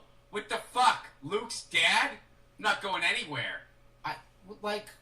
his hand got cut off. Like, what happened? Like, the end of the first one, they blew up the Death Star. Everybody wins. Like, what's going on? It's just mayhem. The universe is in chaos. I can't sit there and just Was that where Spock was old? while everything's just collapsing around me. Like, what do you expect? Starboat. I was really shook up by that. We were just like, me and my friends, we debated, like, discussed it ad nauseum. Just like, I don't know. There's no way. I was just like, I don't trust Darth Vader, man. I just don't. Like, You were It thinking, was- I think he's the bad guy. yeah. You were, When he Man. said, I'm your father, I couldn't handle it. I was like, see, I didn't have. In a way, I kind of got like, I don't want to say gypped, but I had Jeff, an unfortunate um, sequence. I saw Empire Strikes Back. Jeff is asking where everyone is in the chat from. There's only 7 people in the chat. All right, I'm from Orlando and I live in Northern California. Paul H is in the UK. Billy's in Tennessee. Karen is in San Diego. Nick is in Georgia. Phil, Trendy Phil, I don't know where he is. Kimberly Starks, hi, I missed you. Hey, Kimberly, I hope you're still here. Hippie Chick is in Florida.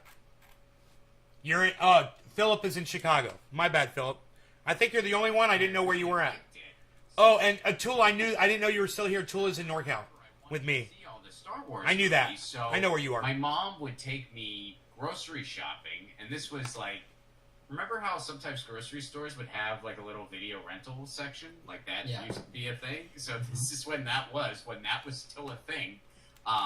So there'd be this video rental section. They didn't have a ton of movies, but they did have all the Star Wars movies. Huh. So I was like, Mom, can I? And I grabbed one of the Star Wars movies, and I was like, Can I get this? And my mom was like, No.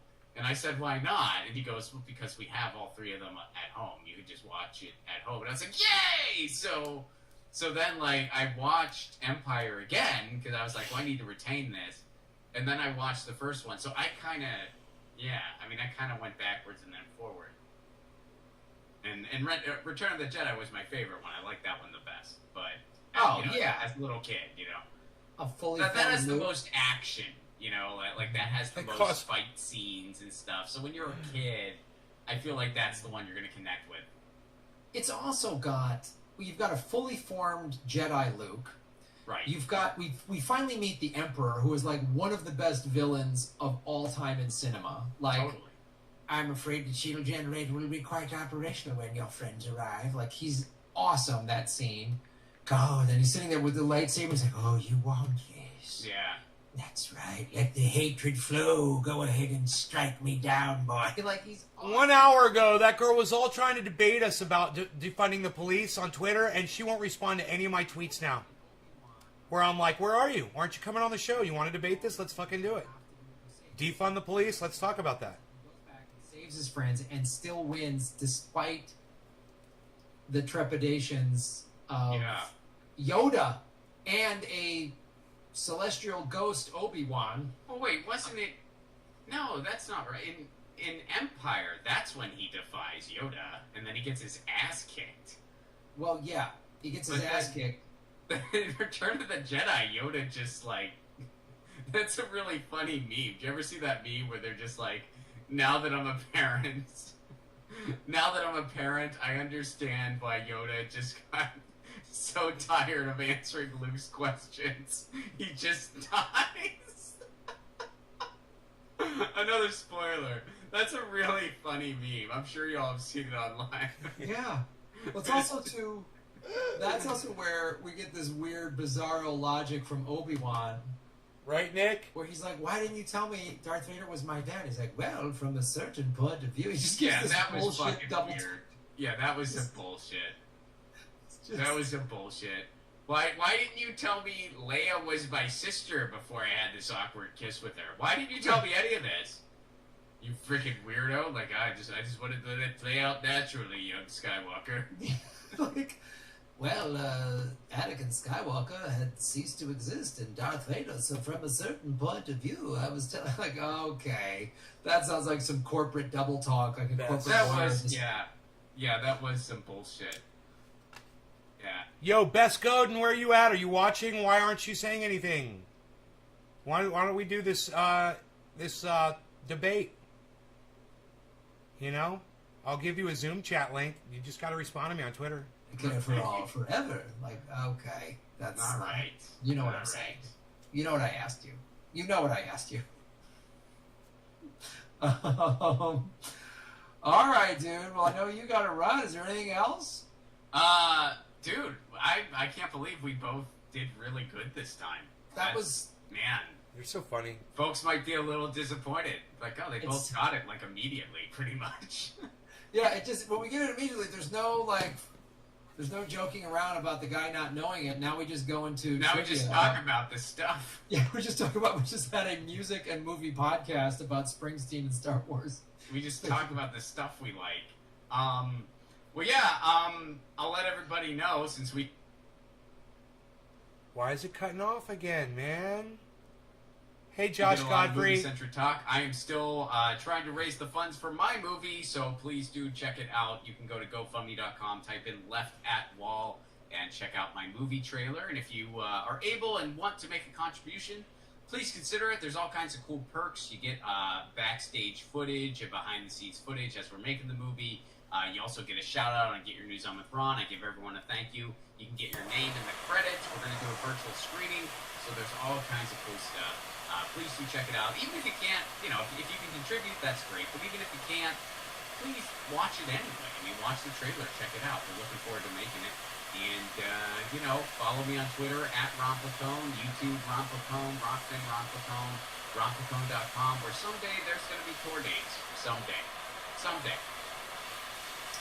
Maybe we'll be in Europe next spring. That'd be nice. Or Australia. No. Although Australia's going to do some crazy fucking lockdown shit. Yeah. Who knows? No longer going to what's gonna cannabis. happen. Cannabis isn't just for all. Cheers, everybody. Anything can happen, Graham. Anything can happen, Ron. And if you try to make plans, you should know this will not stand because it will change. Yeah. Crazy. Crazy times. Well, dude, thanks for... and we'll do the game show next week, next Thursday, 7 o'clock Pacific time. Anything can happen with Rob Licott and Graham Elwood next Thursday, so check that out, folks. All right, buddy. Be well. See you soon. All right, dude. Have a good night. Peace, everybody. Later. Rob Licott, everybody. Let's go over to Rockfin. Annalise Garcia. What's up, Annalise? Annalise was at the show in Burbank, and we actually met in person for the first time. We've only known each other virtually, talking during this pandemic and never seeing each other live. So she came to our show in Burbank. She was in the front row. It was so great. We took a photo. I put it out there. Susie Dawson was like really happy. It was really awesome to meet Annalise. It was good to see Graham and Ron at their Flapper show, my first comedy show in 2 years, and I couldn't. I don't want to talk about my outdoor grow. Awesome. Check out Annalise on Rockfin. She was deplatformed like earlier this year, and so you can only see her at rockfin.com. So it's another great reason to sign. I talked about the grow at the beginning of the show. Really upset because Mark lied to me about what kind of plants those were. And they're all kinds, and they're growing all kinds of ways, and I'm fucking really disappointed in it. And I gotta wait. One of these is obviously a long strain. It's gonna take a long time. One of the other ones is finishing up faster. We do Dublin, and then we do. There's a lot of. And they're not fucking OG Kush. Clubs that we're starting. Okay, what else is going on here? Let me see who else is live here on YouTube. Cushman is still live? I hope so. Let's go back over there, man. Why didn't his live show come up? I guess he's not live. Huh. It's not bringing it up. Oh, let me scroll down. 22 minutes ago. Yeah, he just stopped. He just stopped 22 minutes ago. Richard Medhurst is live. He's stopped too. He's no longer live. Okay. Let me refresh the page. Oh, he is still live. AOC votes present on funding Israeli Iron Dome.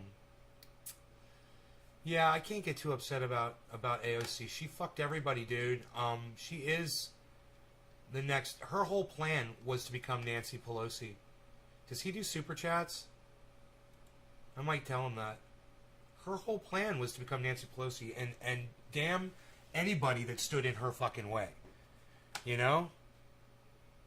Going to receive nuclear submarines. Nuclear submarines are not diesel powered, as the name suggests. They're nuclear powered, right? They run on high enriched uranium. So the uranium needed to power them is 90%. 90%, which is weapons grade effectively, right? It's very close to weapons grade. And no one seems to care, right? And Iran and Australia are both signatories of the Nuclear Non-Proliferation Treaty. I'd like to go down there with a flashlight to see how the buds are looking, actually. Very weird. Both of these things, actually, are permitted under the NPT. Correct me if I'm wrong. If you are a signatory of the NPT, you are allowed to have a civilian nuclear program. You are also allowed to use nuclear energy. Let me read this to you over here. This is from APLN, but they're citing the NPT. They say the NPT does not prohibit non-nuclear weapon states from non-explosive military uses of nuclear material. The principal example being the operation of naval propulsion reactors. Okay? So that's a nuclear submarine. Sorry, I switched to the wrong screen, I just realized. Okay, hold on, I'm going to switch it back. Excuse me. I'm going to read it to you again. Here we go. So the NPT does not prohibit non-nuclear weapon states from non-explosive military uses. You guys, my channel has 25,606 subscribers, right? It says in the last 28 days I've had -1 subscriber. And yeah, they're not deleting subscribers. Right? To use nuclear submarines under the NPT. But for some reason, people are only making a fuss about Iran. And the thing that is so crazy is that under the JCPOA, so under the Joint Comprehensive Plan of Action, and also the additional protocol, Iran had to limit its uranium enrichment to 3.67% over 15 years. And they did this. This is verified by the IAEA inspectors from the International Atomic Energy Agency in Vienna. Under the additional protocol, they could go anywhere they like. I'm not interested in this right now. I feel like I have another personality taking over right now, and it's not interested in what's going on this screen. AOC cries on House floor. Glenn Greenwald exposes her hypocrisy. It's a 2-hour video.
"12-year-old gets COVID vaccine as birthday gift."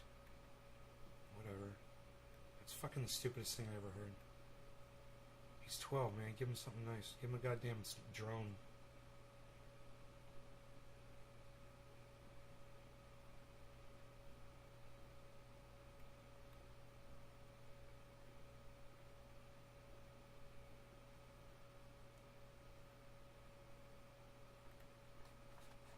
There's nothing here. Let me see if anything popped up in the news since the last time I checked.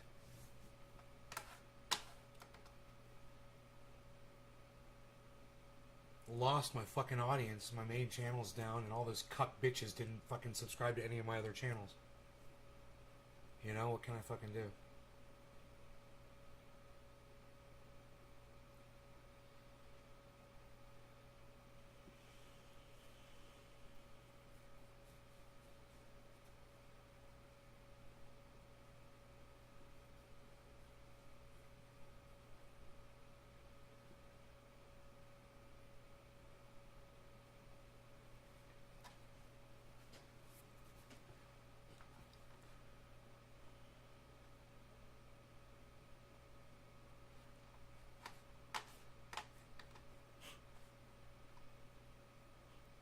Brian Laundrie left home without phone or wallet.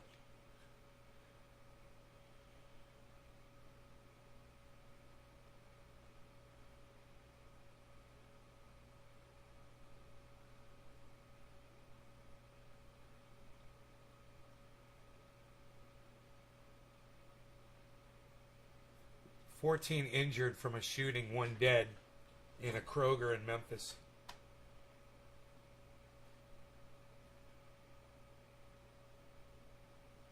Lauren Boebert used campaign funds for rent and utilities.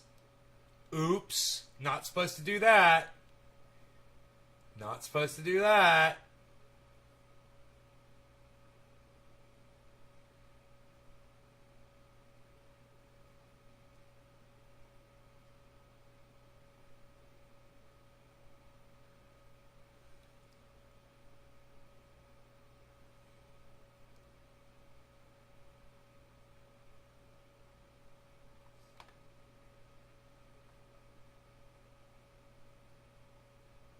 Tropical Storm Sam.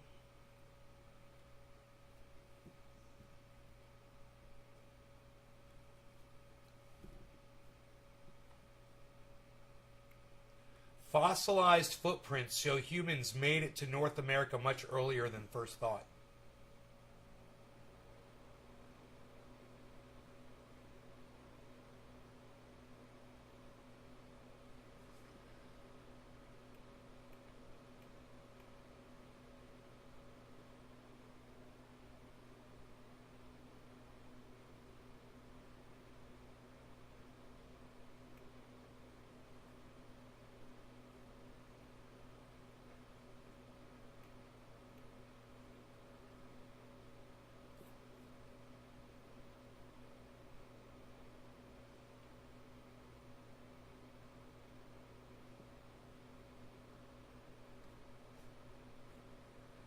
So they thought that humans were in North America 16,000 years ago. So add 7,000 years to that. Humans were here 23,000 years ago in North America. 23,000 years, not 16,000. Yeah, 7,000. They were 7,000 years off because they found these footprints. They're footprints, human footprints, and they dated them.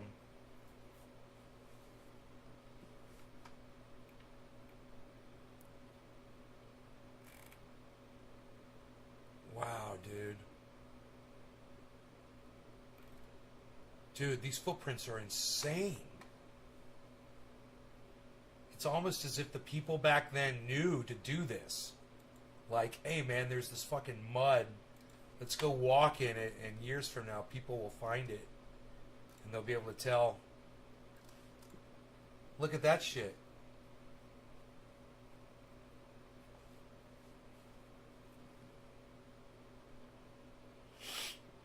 It's like they intentionally did that. That's not that. I don't know if that's two people walking across, which it could be. Yeah.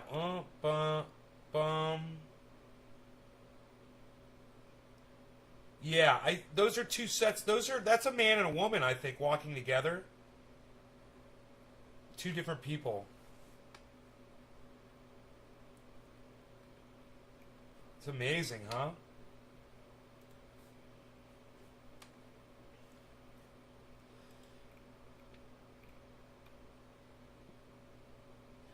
Bennett and his colleagues were able to accurately date 61 footprints by radiocarbon dating layers of aquatic plant seeds that had been preserved above and below the footprints.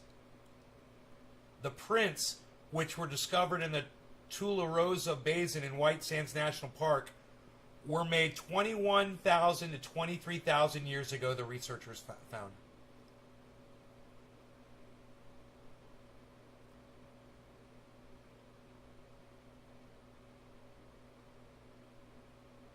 They were mostly teenagers and children that made those footprints. We're living in New Mexico at the height of the last ice age. At the height of the last ice age. There were humans here. I wonder how cold North America was during that time. Between 19,000 and 26,000 years ago, a period known as the last glacial maximum, two massive ice sheets covered the northern third of the continent and reached as far south as New York City, Cincinnati, and Des Moines, Iowa. The ice and cold temperatures would have made a journey between Asia and Alaska impossible during that time, meaning the people who made the footprints likely arrived much earlier. It's the first unequivocal site and a good data point that places people in the American Southwest around the last glacial maximum.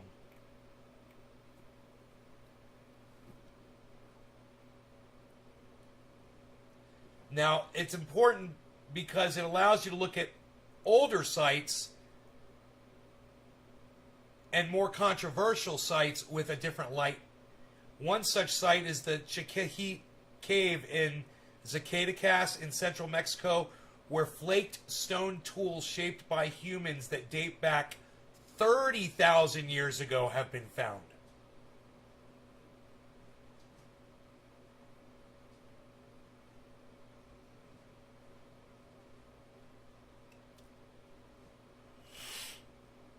David Rachel, a geoarchaeology consultant who has worked with the human and animal trackways in Tularosa Basin for 8 years, said the footprint dates provided by Bennett and his team looked extremely solid, with seeds providing very reliable and precise ages through radiocarbon dating.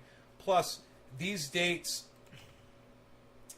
come from seed layers located above and below the trackway surface, which brackets the track-forming event.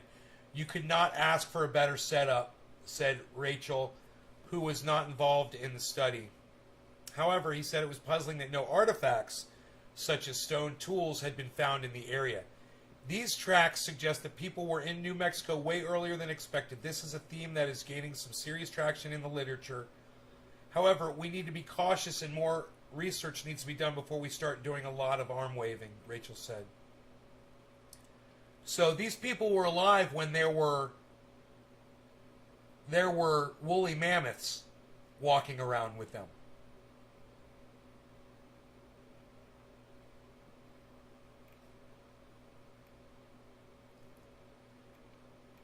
The footprints were likely made in soft ground at the edge of a wetland.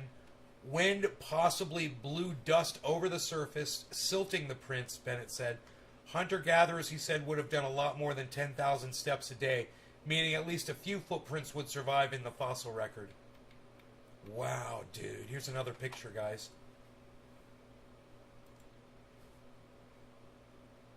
Look at that.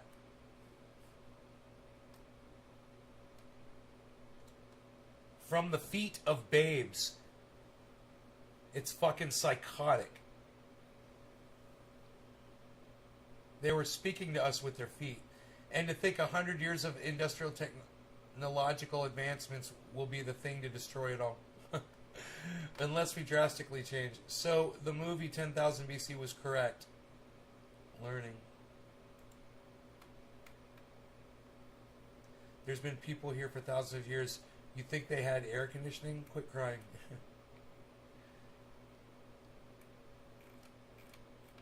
Alright.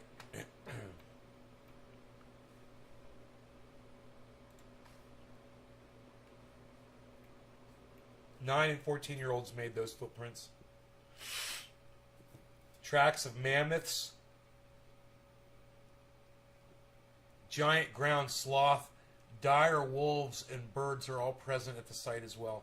One hypothesis for this is that division of labor in which adults are involved in skilled tasks, whereas fetching and carrying are delegated teenagers. The children accompany the teenagers, and collectively they leave a higher number of footprints that preferentially recorded in the fossil record. Yeah, well, here's my question. Why are you just finding these footprints now, all of a sudden?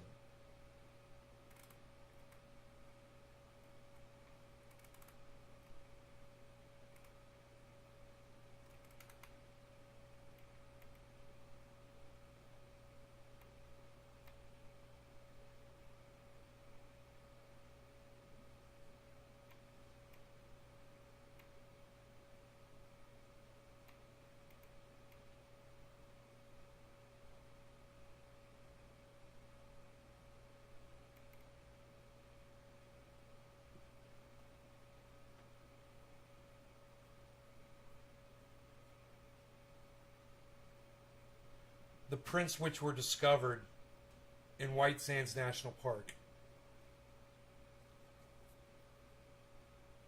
It doesn't say when they were discovered. Jesus fucking Christ. It's amazing that they preserved that, man, that people didn't ruin that shit and walk all over it or just think that it was something from more recent time. Wow, man, that's an amazing discovery. You got to really appreciate some shit like that.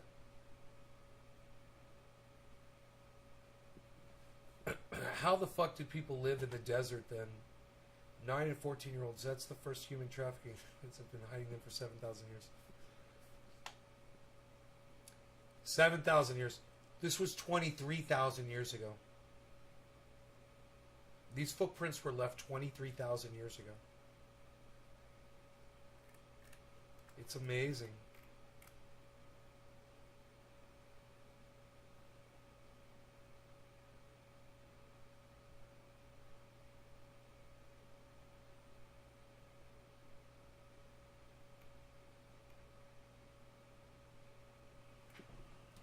Wow, it's fucking breathtaking, man. It's fucking, dude, that doesn't amaze you. Holy shit.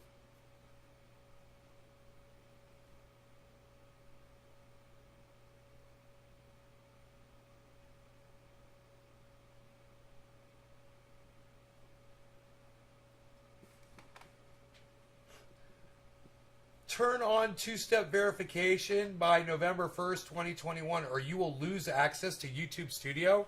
Have you guys seen that shit yet?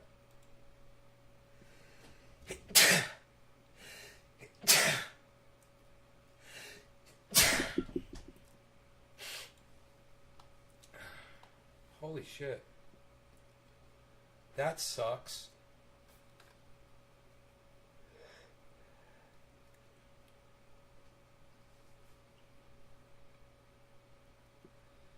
Two-step verification, man?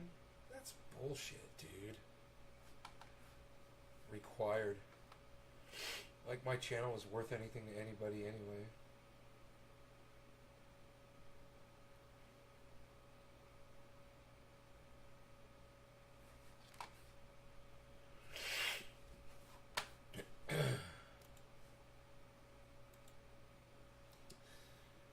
You guys, thank you so much for watching. I hope you enjoyed the show. We almost went 2 hours on this one.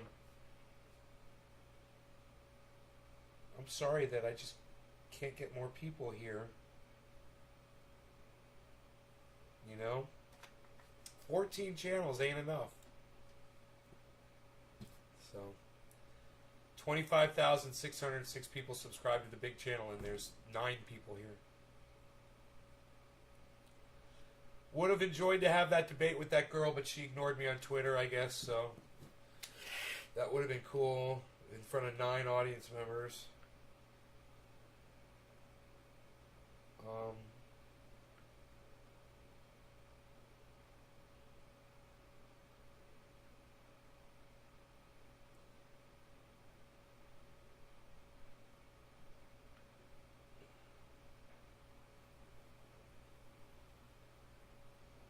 This Kyle Cuck right now, I'm dying.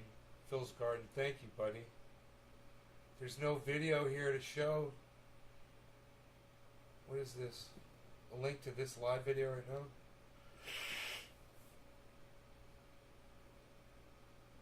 I need you guys to make clips of me when I'm funny and good.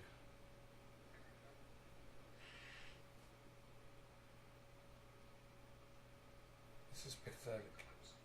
I'm pathetic, dude. This is fucking sad. I love you guys. Take care, man. I'll see you guys tomorrow morning. Bye, guys. Thank you, Nick.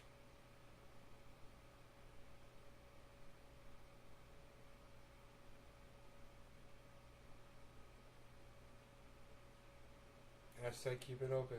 Bye, guys.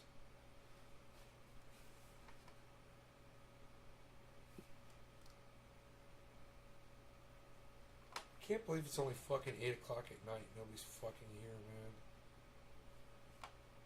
It's 11 o'clock on the East Coast. Where's all my friends at, man?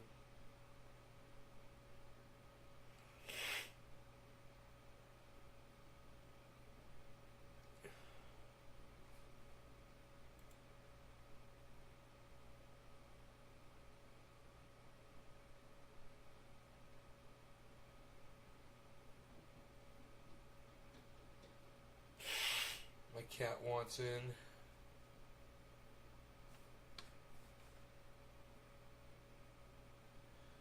Here's a video about Lauren Boebert breaking campaign finance laws. You guys interested in that? I am. I'd probably watch this after I turn the show off. So I'll just go ahead and watch it with y'all. How about that? All 8 of you. Everybody else can fuck off as far as I'm concerned.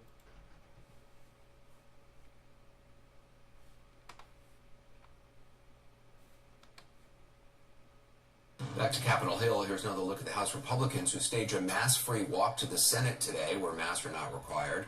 They're against the new mask rule for the House put in place by the chamber's attending physician, a doctor. Yesterday, on the first day of the mask requirement for the House, at least 24 Republicans were seen defying it, including Congresswoman Lauren Boebert. That same day, a witness told CNN that Boebert threw a mask back at a House staffer when she was offered one. Boebert's office said she simply slid the mask across the table.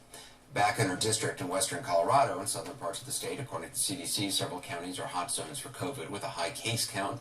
Tonight, our Gary Tuckman takes us to Moffat County, Colorado, in the northwest corner of the state, where the vaccination rate is low and the cases high. Here's Gary's report. Congresswoman Lauren Boebert is a flamethrower on Twitter, saying things like COVID-19 mutated into communism a long time ago, and the easiest way to make the Delta variant go away is to turn off CNN and vote Republican, a tweet she later deleted. And at a speech at CPAC, where she implied that federal workers would bring vaccines to people's homes, something that is not being done. Don't come knocking on my door with your Fauci ouchie. You leave us the hell alone. And then there was this tweet, trotting out Hitler and his Third Reich. Biden has deployed his needle Nazis to Mesa County, which is one of the counties in her district. What was she thinking with that tweet and the other things she has written and said? We went to Capitol Hill to ask her. Representative Boebert, quick question for you. Why did you use the term needle Nazis on your Twitter feed? Were you trying to make fun of people? Were you likening them to Hitler, the pandemic heroes? Any comment at all? The tragic fact he gets her all the time right there. It's hilarious. District is now a COVID hot zone. And that's exactly what she always does. She just keeps walking. You're in the mostly rural 3rd Congressional That's District. fucking great. Transmission He's doing rates his are job. dangerously high in most of the district's counties. Need to fucking do that Vaccination shit. rates low. It's as bad as we've seen since the beginning. Memorial Regional Hospital in tiny Craig, Colorado, had to reopen its COVID unit, where people are getting sick and dying. Andy Daniels, who describes himself as a super conservative individual, is the hospital's chief executive officer. How does it make you feel the way Representative Boebert has treated this pandemic? The masks, the vaccine? You know, I'm embarrassed for Colorado, too, quite frankly. I'm embarrassed that she is my representative. So you're the CEO of an important hospital in her district, and you're willing to go out on a limb and say that? I am. I think if you're going to take a stance in healthcare policy, you might actually want to learn something about healthcare policy. Dr. Matthew Gregorzeski is the hospital's emergency department chief medical officer. She comes from a position of power, being an elected official, and I think that people are listening to what she's saying, and a lot of what she's putting out there is ideology that isn't fact, isn't medically sound. Dude, he's got Iron Lungs McGee's last name.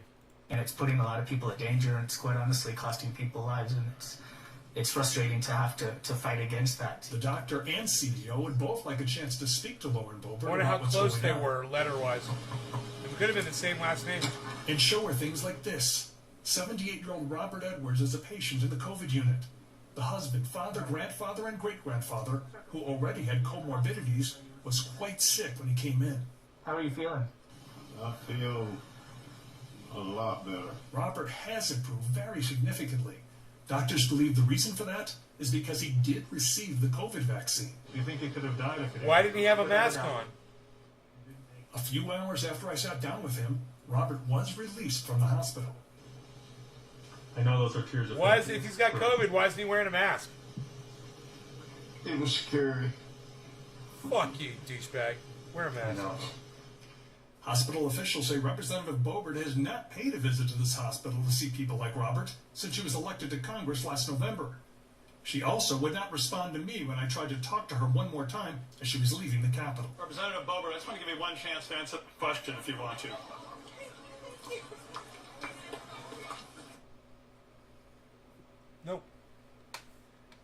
she's not going to do her job. She's not going to do her job. A law professor and CNN election law analyst went toe-to-toe with Senator Ted Cruz in a Judiciary Committee hearing in a fiery exchange about the Texas voter ID law. Listen. Huh. I'm kind of interested in this. In your judgment, are voter ID laws racist? Yes, they are. Tulsa. Totally. They are totally racist.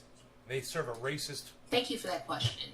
So it depends. One thing we have to stop doing is treating all voter ID laws as the same. Okay, so your answer, I want to move quickly, so it depends is your answer? Yes, that's my answer. Okay, so what voter ID laws are racist? Apologies, Mr. Cruz, your state of Texas, perhaps? Okay, so you think the entire state of Texas is racist. What about requiring an ID to vote is racist? So I think, sir, that's pretty reductive. I'm not saying the entire state of Texas is racist. You just said my state of Texas, so you tell me what about the Texas voter ID laws is racist? So the fact that the voter ID law was put into place to diminish the political power of Latinos with racist intent and have been found to have... You're asserting that. What's your evidence for that? The federal district court that first resolved the constitutionality of Texas's voter ID law. Okay, so your view is voter ID laws are racist. How about you, Mr. Yang? I agree with Professor Tulsa. Voter ID laws can be racist. Okay, that's two. Mr. Science? There are some voter ID laws that are racially discriminatory in intent. That's what I said. The intent of them is to discriminate against black people. That's the intent of voter ID law. That's it. That's period. We don't have a problem with ID in this country. It's not a widespread issue. Whenever you make it mandatory for people to spend money to vote, which is what voter ID is, they got to get in the car, they got to spend gas, they got to get an Uber, they got to get to the DMV, they got to get a voter ID that discriminates against poor people. And in this country, the majority of the poor people who get discriminated against in this fashion are black people. Yeah, it's that easy to explain, folks. And I'm no fucking political scientist. Joining us now is the professor who brought receipts, Ian Tolson, CNN election law analyst and vice dean of USC Law School. Dean, thank you so much for being with us. I'm going to ask you to do the impossible here, but put yourself in the senator's brain, Ted Cruz's brain there. What is it that you think he was trying to get out of that discussion? I think he wanted me and my colleagues to be in a fundraising video. He wanted some soundbite of us saying that voter ID laws, which he noted several times throughout the hearing, they have broad support. So he wanted some soundbite saying that we think that they're racist and that they don't further the cause of election. It's crazy, James. I refuse to be a soundbite, and my colleagues as well. It was one of the discussions we had on this show a couple months ago. Stacey Abrams came out on this show and said, there are certain voter ID laws she supports, and people all of a sudden their heads exploded and said, What? Explain this to us so people can understand. What is that about? What voter ID laws? What voter ID laws? Yeah, where's the line? Yeah, this is a great question because I think folks get a little confused about it. My point to the senator was that all voter ID laws are not the same. And Texas has one of the most restrictive voter ID laws in the country, and it really harms communities of color. But voter IDs do not have to be that restrictive. For example, Texas accepts only a limited number of IDs to vote. So if you have a driver's license or an election ID card or a handgun license or military identification, you can vote. But if you have federal ID or state ID or student ID, you can't vote. And it's clearly targeted towards making it harder for the people more likely to have those IDs. The students of color and students more generally tend to skew towards the Democratic Party. And also, it's really hard to listen to somebody who's sitting in their own fucking home and sounds like they are in a goddamn Nazi Stalag being questioned by fucking torturers. Listen to the tremble in her voice. I can't even listen to her speak. She's so fucking petrified right now. Hey, honey, you're in your own home, okay? You can unplug the computer if you're uncomfortable, okay? You can end this all in 1 second. Don't be nervous. Just let us know how you feel. Texas has part-time ID issuing offices in rural areas with high concentrations of people of color and people in poverty, right? So the entire regime is really... She's got that little trembling lip going on when she's talking, and she's almost got that fucking Eddie Vedder vibrato going, oh, I seem to recognize your face. heavily targeted to make it very difficult for minorities to get the ID that they actually need in order to cast a ballot. It does not have to be that way. There are other states that have voter ID laws that are less restrictive. For example, South Carolina has a voter ID law that has a reasonable impediment provision that allows voters who have who fill out an affidavit and attest that She is such a fucking idiot. No law regarding voter ID. She's fucking, she wants voter ID laws? Hey man, you gotta produce identification. There should be no law regarding it. You just gotta have an identification. That's all. How's that? Is that good enough? Fair enough? You can't prove who you are, you don't get to fucking vote. No law. No law regarding fucking voter ID. She's begging for regulation. We don't need regulation. That's why everybody's got a fucking social security number in this goddamn country. Send it to just every social security number via mail. And if it doesn't match up with that, sucks to be you. How about that? You don't get to fucking vote. I don't know why she has to be so regulated. She needs people to rule her. Why is that? They tried to get the ID. Well, they can vote, right? So there are different ways to do this, and Texas has just chosen the path that leads to disenfranchisement. You know, when was the first voter ID law passed? I'm just kind of curious.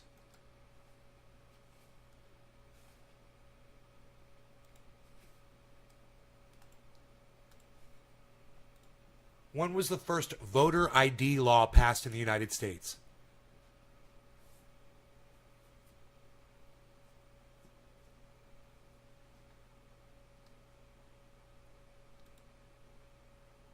$1993. Well, how did we make it until 1993, folks? These people are dumb cunts. She is a dumb fucking cunt bitch. 1992, how the fuck did we get through that election? Or 90. You know, 90 or 88, or whenever the fuck the election was. How the fuck did we ever get by without voter ID? How did we do it? How did George Washington get elected? There were no voter ID laws when Abraham Lincoln was elected. Were there? You know? There were no voter ID laws when Jimmy Carter was elected. You know? Or Ford. Or Nixon. They all got elected just fine without these stupid fucking laws. No law regarding voter ID, you stupid fucking cunt bitch. Shut the fuck up. Oh, the voter ID laws here are good. I like the voter ID laws. What? You're begging for regulation? You call yourself an advocate? I call you a stupid fucking cunt. Fucking tremble lip bitch. The fuck?